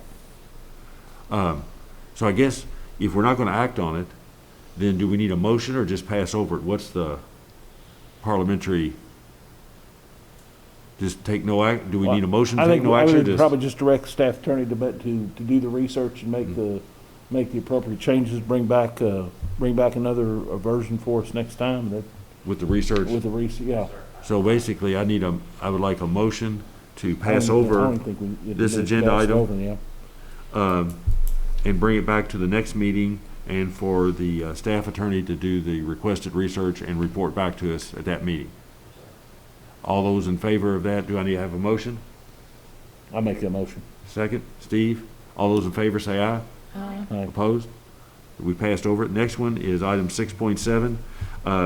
I think, based on my understanding with Dawn, this wasn't necessary for a vote tonight. Just to put it on here, this is one of the items that we've talked about having a work session on. But just see if anybody else had any further discussion or wanted to talk about any more tonight, or if not, we just pass over. Yeah. Dawn? What I did here is, Mr. Snyder mentioned before that he would like to see the board governance policy merged with the bylaws. And so that's what I did here. Yeah. So, you know, for next time, I guess we can just look at what it looks like merged with bylaws. You all have what it looked like separately. Right. And we can discuss, you know, which way people would prefer it and if there are other changes that want to be made to it. Mr. Chairman, I got Yes, sir. Dawn, this is really good. This is exactly what I was hoping would come out of this, because I think it's avoided a lot of what I thought was kind of cross-pollination between the two documents. There's the only thing, and I cannot find it now. I thought I'd highlight it, but I think I've taken the highlights off. There's a section in there where it talks about us have to adhere to the ethics policy, and then it sets out several things. I don't necessarily know if we're going to adopt the ethics policy, whether we need to repeat those things in the bylaws. That'd be the only thing I would look out for. But aside from that, this is a really good document. I really thought it hit what we need to hit. Thank you. So on this one, we'll pass over this one. Next one is item 6.8, amend company core values to include an express commitment to diversity and social justice. Catherine? Yes, I don't know how much opportunity people have had to look at this because we just got some verbiage last week, but as the action item explains, I believed it was important that the plant board be responsive to our community needs. And at the moment, not just our community, but across the nation, communities are expressing need for recommitment to ensuring true social justice. And because our plant board's community owned and an intricate part of most people's lives here in Frankfort and Franklin County, it's important that the community know where the plant board stand on these issues, and it's also very critical that our employees and anybody representing the board, plant board, understand where we stand on these issues. So consequently, it's proposed that we update or change our company core values. We currently have a mission statement, and sort of the backbone to that mission statement is operating with integrity. And then, of course, our company core values sort of spell it out more. And so the proposal before you is, it would be to keep the original two core values, add a new one and a third one, to develop and maintain a diverse and inclusive workplace. And I know that Mr. Mason's been working on an initiative with staff on diversity in our hiring practices. And once you have diversity in hiring, you need inclusivity. And to keep the original third core value, and then to revise the original fourth one to state, to reflect our commitment to tolerance, diversity, social justice, and anti-racism through responsible community involvement. And of course, the hope is that we follow this up with action, such as looking at our hiring processes, perhaps amending our employee guidelines. We already have zero tolerance in harassment and discrimination spelled out in there, but it's specific to in the employment setting. And we perhaps might want to in the future look at expanding that to any company engagement with the community, but that should also be a hallmark of that engagement. It would be nice to have our mission statement and our core values more accessible to the public, so to put it on our website, social media sites. I know Pam had talked about looking at implicit bias training, having that added to employee training. I think one suggestion is to also maybe institute an employee engagement survey so that you can really get feedback from employees and on the culture within the company. So I'm open to suggestions and verbiage. If people are ready, I'm open to making a motion. Steve? First of all, thank you for doing this. I think we need to be more explicit in what we say. I had two things and really matter. The way you've written these, there are actions, there are goals, and core values are normally are your beliefs. So I would probably start these sentences as, as we believe, we believe in, I don't know how to, I've done it in my head, but all these statements I think should start with we believe in the concept of whatever it's doing, as opposed to the action related. The only other thing I would say is, and I was talking to someone the other day about the word tolerance, and which is a word that, while it sounds noble, it really is sort of like a slap. Because if you're tolerating something, means that you are acknowledging it's the negativity in it. And so tolerance means that someone is tolerating, I can't think of a better word, tolerating something that is maybe negative or not up to whatever someone says. So the exclusion of the word tolerance and maybe, putting the statement in that we believe as opposed to we're going to do this is all I have. But I like what you're doing. I really do. Well, I'm open to making them more action statements or maybe you said the reverse. Well, I guess, it's like, for instance, we believe in maintaining and developing and maintaining a diverse and inclusive work. That's your core value. You believe in that. So this is the action complement to So that. what I did was I literally just went with the way they were already worded. Yeah. Mm-hmm. So, but if we want to kind of change them all, I'm open to that. I do think people, unless we start to put definitions in, people have differing ideas. I do think tolerance is different than indifference, and I think tolerance is recognizing that not everybody's always going to agree on everything or have the same points of view.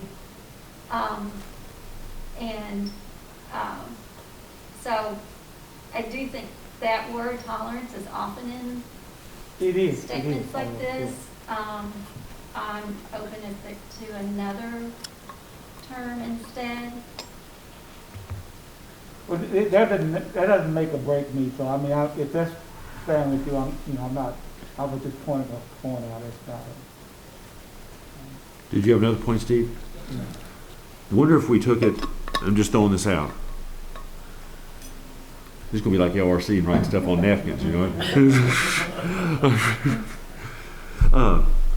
if you take it like, say, we are committed to providing our customers with high quality, reliable, and economical services.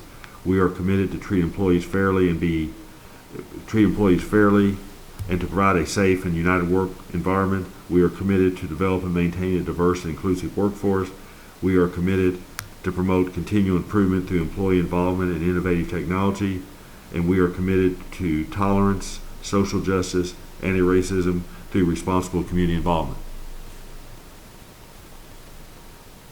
Does that? So do you think it would work if we literally just added we are committed before each sentence?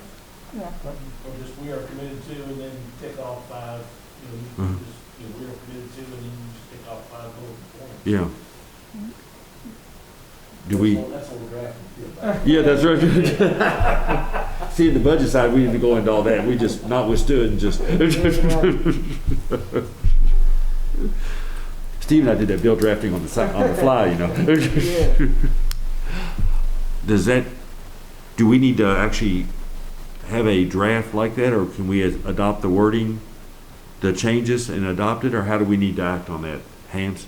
I think you could, as long as everybody understands what the language is, and I think Mr. Snyder makes a good point. You say we are committed, and then your semicolon too, and then you have your bullet points. And then Seek the only superiority, thing treat. is the only other change I would, if you want me to, I would propose an amendment. I propose we amend this to start it out by saying we are committed to, colon, and then essentially having 5 bullet points where each of the verbs after the word to, whether they're gerund form.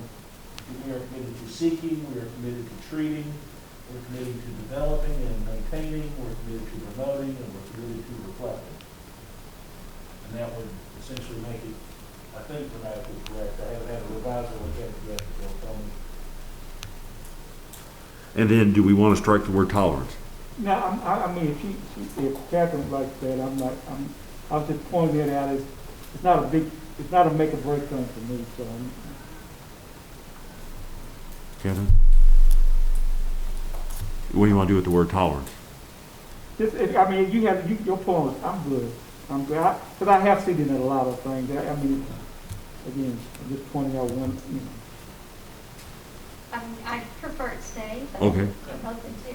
Okay, so basically we are committed, and then basically changing seek, treat, develop, promote, reflecting to add an ing on those. And that's how we're amending it.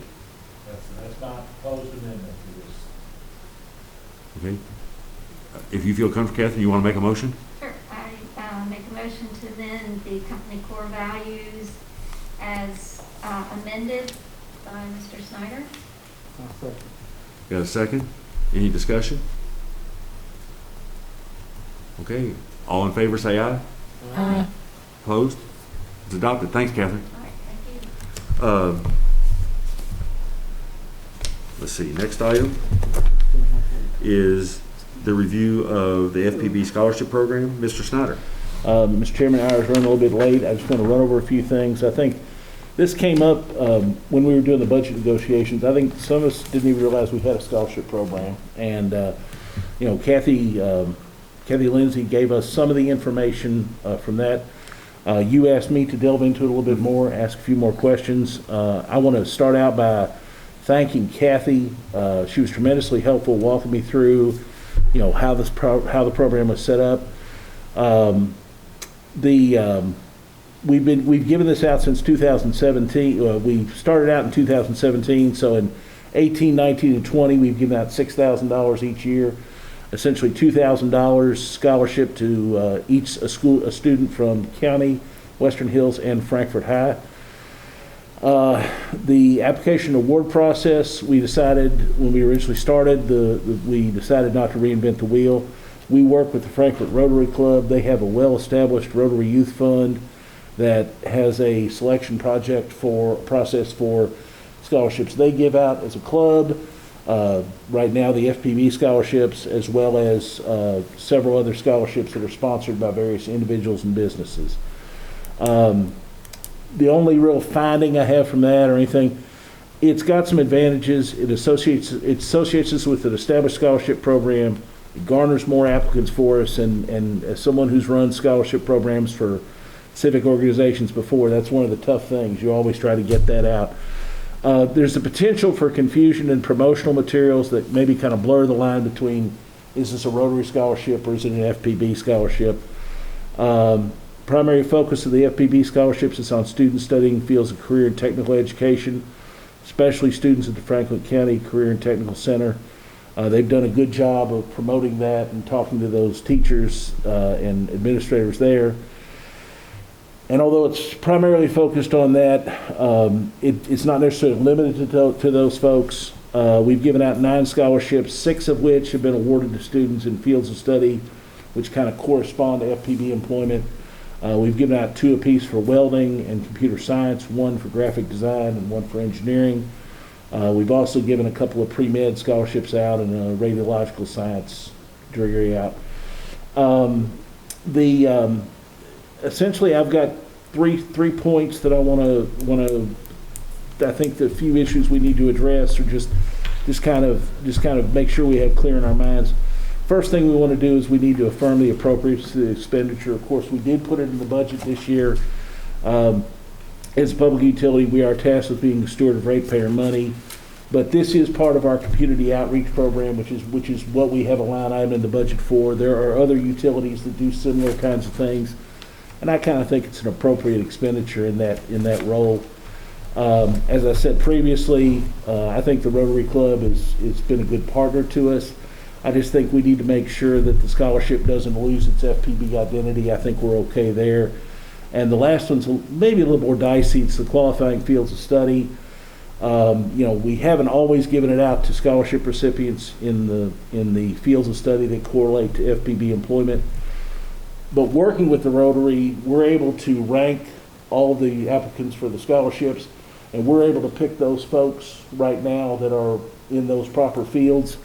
If we make any change to this to restrict awards to only to that, we're either going to not give out all 3 awards every year, or we're maybe going to give out awards not to each of the 3 schools. So I wouldn't make any recommendation. The preference is to those FPB fields of study, but I think if we don't have any of those, I think we can give it out to other worthy students.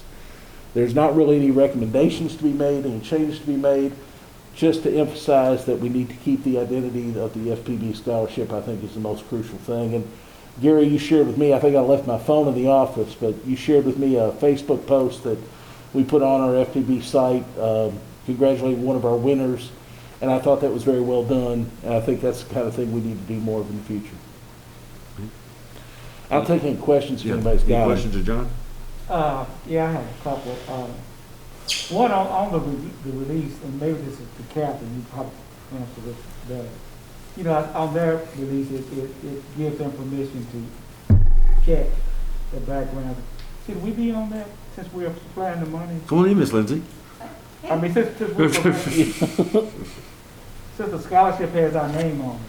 I didn't hear the question, I'm sorry. Actually, it's the captain, it's a legal question more.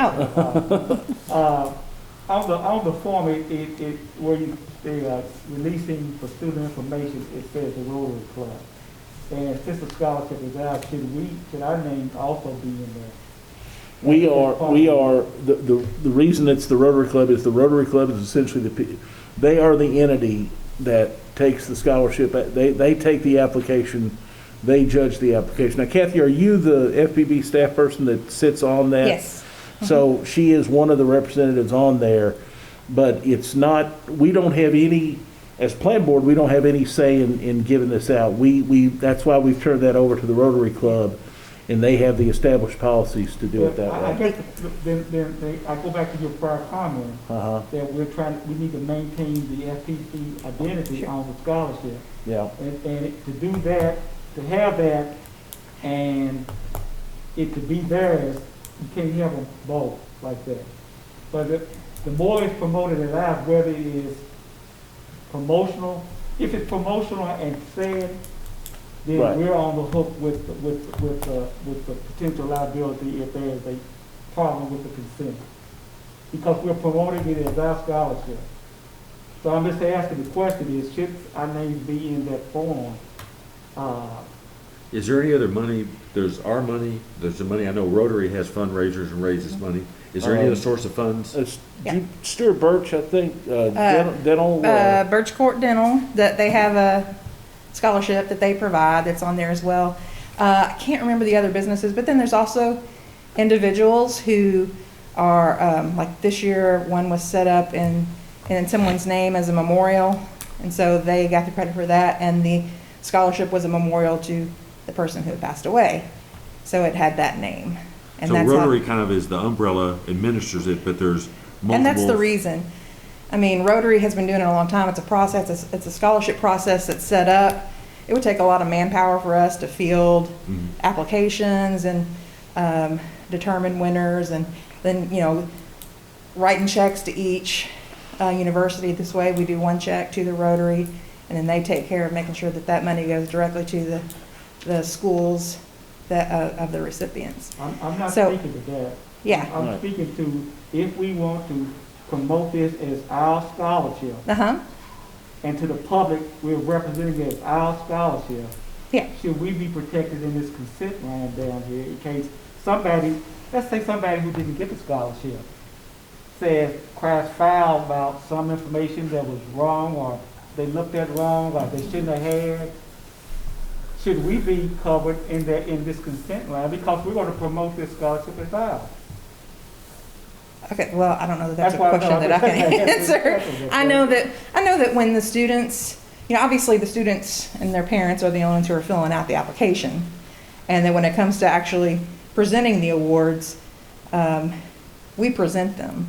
Like last year, I know what you're saying, but on one of the sheets, when they're filling out an application, and it may not have been in that packet that you got, it lists all of the scholarships that are available that year.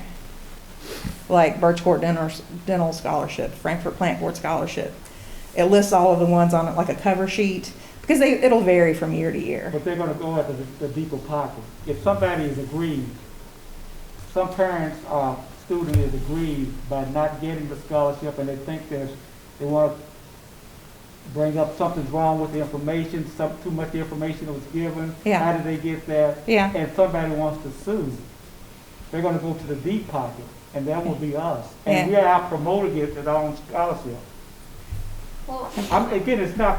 Yeah, I know. Legal, And I'm but, just yeah. trusting, again, another reason that we're working with the Rotary Club, because they've done it for 35 years, and I don't know that they've ever had that situation come up before. So, again, if it does, I don't know how that affects us legally. So where would it be, where, I'm just looking at the consent to release student information, consent for release of student information. I hereby give permission to the Rotary International District to do, and I see why they do that. Yeah, But again, if we were to promote it, this part of it as our scholarship, and there's potential for How about- someone, I have a suggestion, because it's really just that first sentence. So it gives the Rotary permission to announce the achievement, but it doesn't give us. So here we are, like, putting it on Facebook, and we don't really have permission. Maybe, and I know this is a general form, Rotary Sure. uses for, that's the problem. It's a general form the Rotary uses for different mm-hmm. co-sponsored scholarships. So maybe the solution is when it's ours and it's like, oh, we picked, Mary Sure. Jane, Sure. that we can, in the award or the Mhm. notice, Right. You've been picked for the, We do that. We The reach out Rotary directly, they Plant contact Board. us, yeah. Do we have your permission to announce it? Okay. I think that's covered in the second part of the thing where it says, I also authorize the committee to share my application with other interested community clubs, organizations for the purpose of awarding scholarships. So, Well, that protects the Rotary, Mhm. but the first line implies you probably better have permission to announce a person's name that they got the scholarship. And so could Sure. we just do that? Sure. on a I mean, separate again, form? we contact them separately and work out, like a lot of times when we do presentations, like in the past, we've gone to their awards days to present it to them. When we're doing that communication with them, we can include that that's just something that they provide, a signature for that. Okay. Because Did we you- give them a certificate and Could you draft something like that, Hans, for Kathy? Yes, sir. we can do that. and then my second question, comment is that when we did this, it was in the intent of trying to help the planning board acquire new employees. I mean, I had my druthers, it would stay with the planning board employees. And particularly because there's very few scholarship offers out there for community colleges.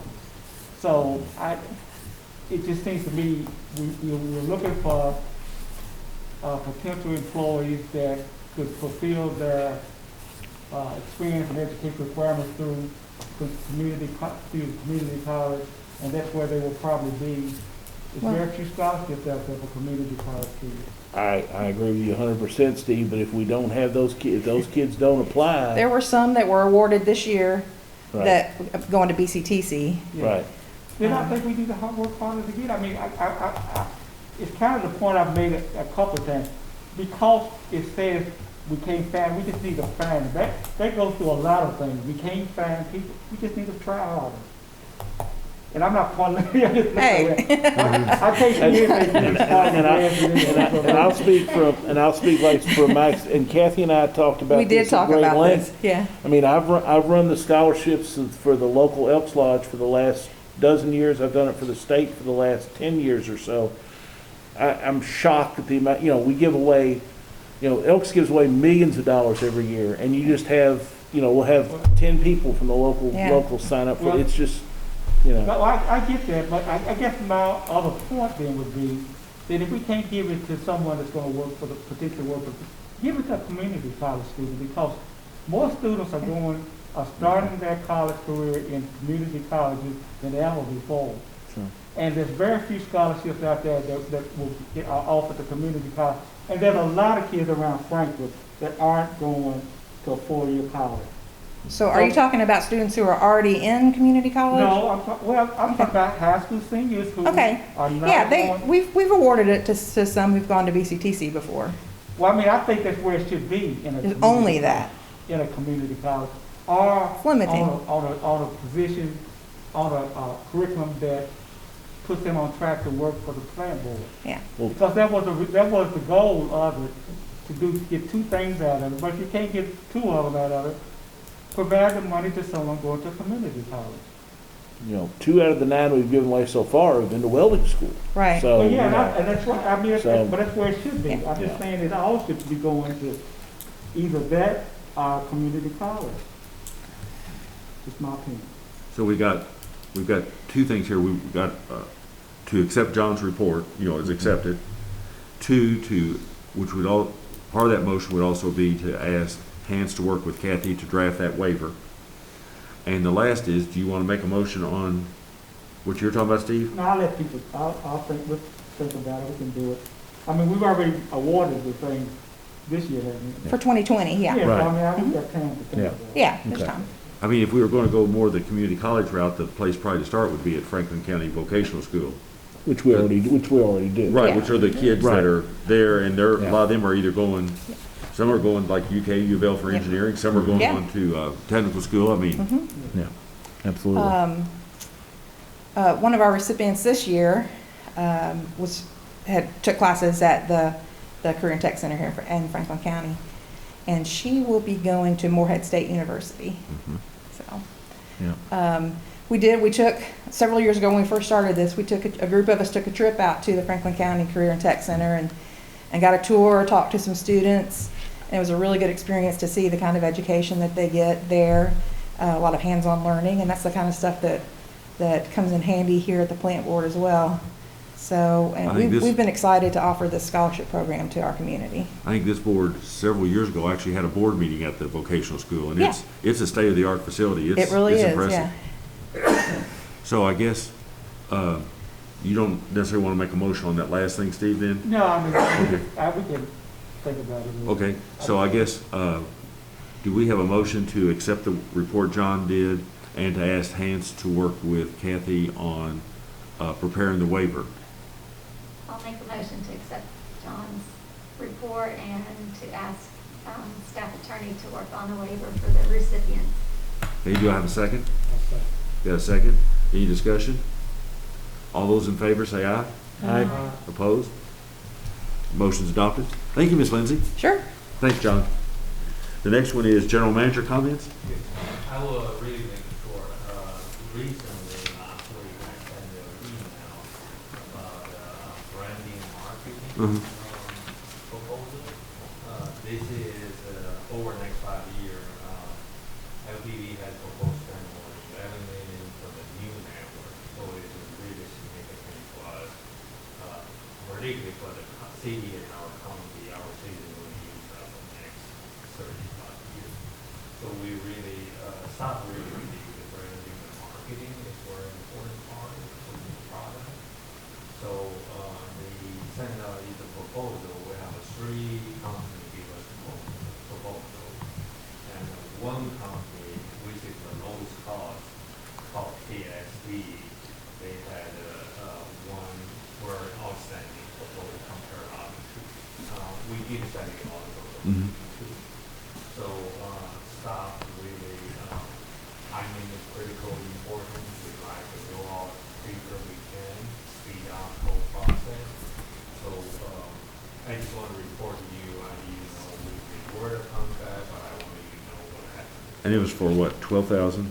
It's a total cost of. And it's not just for branding, but it's for to help us with the entire rollout and implementing all the pieces of implementation throughout the process. So it's, Yes, it's on a 6-month timeline, and we've already met with them to get an idea of what they could do for us. We're very excited about doing this project.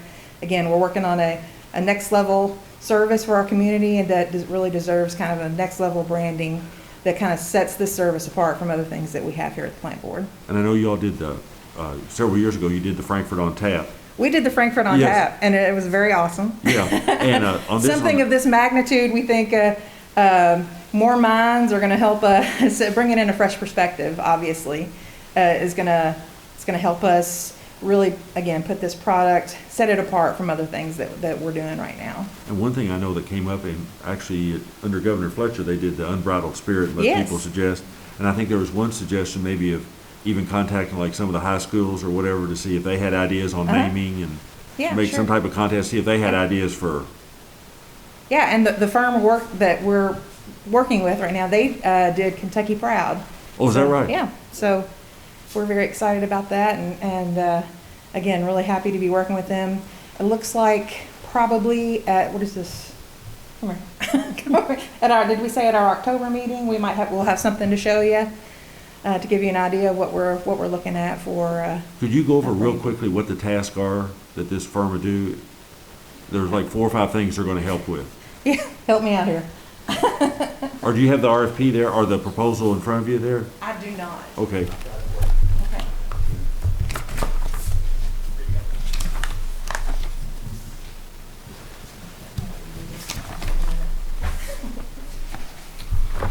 So obviously the brand, the logo, and the name of the service, and then they're going to help us with mocking up designs on how that would look on different publications and places and things around town, and then a website, a page, a landing page that would be promoting the service, and lots of other different pieces, public relations and items like that, and just helping us sort of look at a whole holistic view. Kind of a marketing campaign.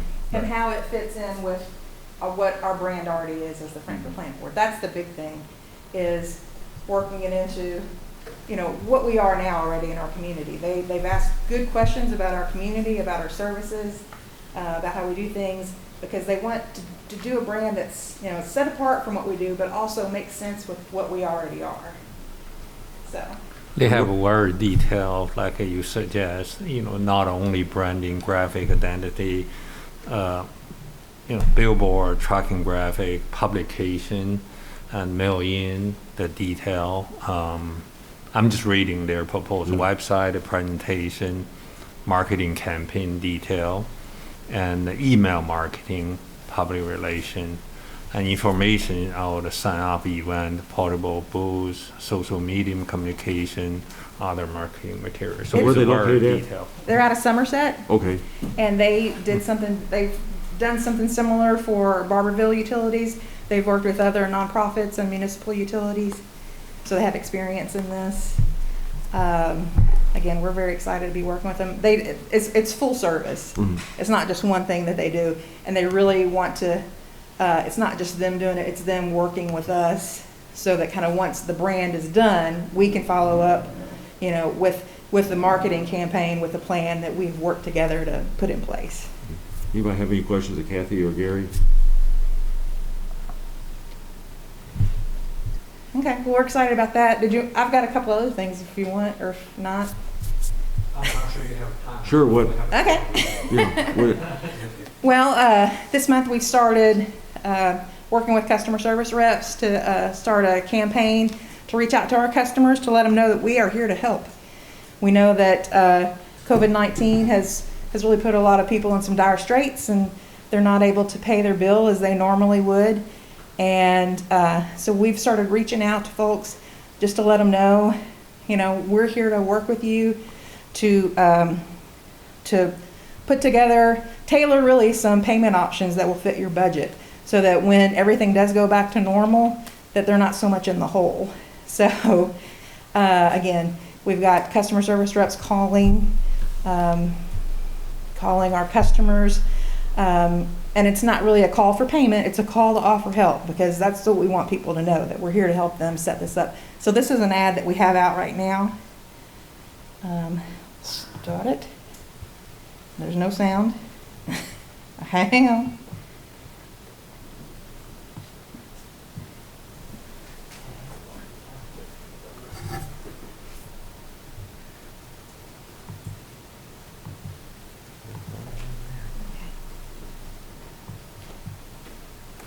Okay, well, never mind. Catch it on TV or on Facebook. I saw one of them last night on TV. Yeah. Yeah. So we have this out again. It's just to let people know that if you want to jump on and call us at 352-4372, we have people here that are ready to help you. And otherwise, they're going to reach out to you and say, we're here to give you assistance. We're here to help. We know that you know, times are hard right now, and we've got some plans that can help you out. So so that's that. That's one thing we're doing. And then we've been doing rebate outreach. Everyone, we've talked about it on around 10. If you're checking your August bill this month, you'll see your electric rebate right under your electric usage. And then again, our scholarships have been awarded. Just wanted to recognize them in a meeting, since we usually bring them in and they get a photo and everything. Yeah. But our recipient from Frankfort High School is Kennedy Pritchett. Our recipient from Franklin County High School is Brooklyn Holloran. And our recipient from Western Hills High School is Malia Scott. And we're proud of them. We want them to know that we support them and all of the youth in our community, really. So thank you, guys. I actually had a customer call me today and tell me they'd seen their rebate. Oh, yeah. They were pleased, yeah. I love it. Yeah. I love the mine. Thanks, So- Kathy. I really like the helping hand. They're reaching out. Absolutely. And then, thanks, Kathy. Yeah. Oh, is it? And then probably in the next week or so, Gary will be giving you all a call. We've got to schedule something when it's convenient for everybody. We've got, I know, Steve, you're still working on the personnel. The personnel. Gary's been working on the compensation issue, and then the governance issue to schedule. Although we may not need that on a work session. It sounds like the way you're headed right now, Dawn, you're working to get a draft to us with the amended bylaws. Well, that's what I sent Yeah. for this month, so. Yeah. So, but if to schedule a work session was convenient for everybody, we could do it, you know, an afternoon meeting during the day, whatever, but to schedule that sometime in the next 30 days or so, if that we can work that out. And if you can kind of find from Mayor Gary when the time is. And I guess at that, was there any other things you had, Gary, on your? No, I mean, only David, we might need some help for you signature, digital signature, then we can send out those 100 letters for, you know, rebate for commercial, large enough amount.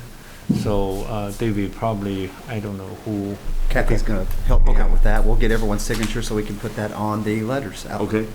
Then the last item, or well, actually, the next item is I need a request to have a motion to go into a closed session pursuant to KRS 61.8101C to discuss pending litigation regarding de-pancaking matter and subcontractor lien claim. Do I have a motion? So moved. A second? All those in favor say aye. Aye. Opposed? We're going into closed session at this point.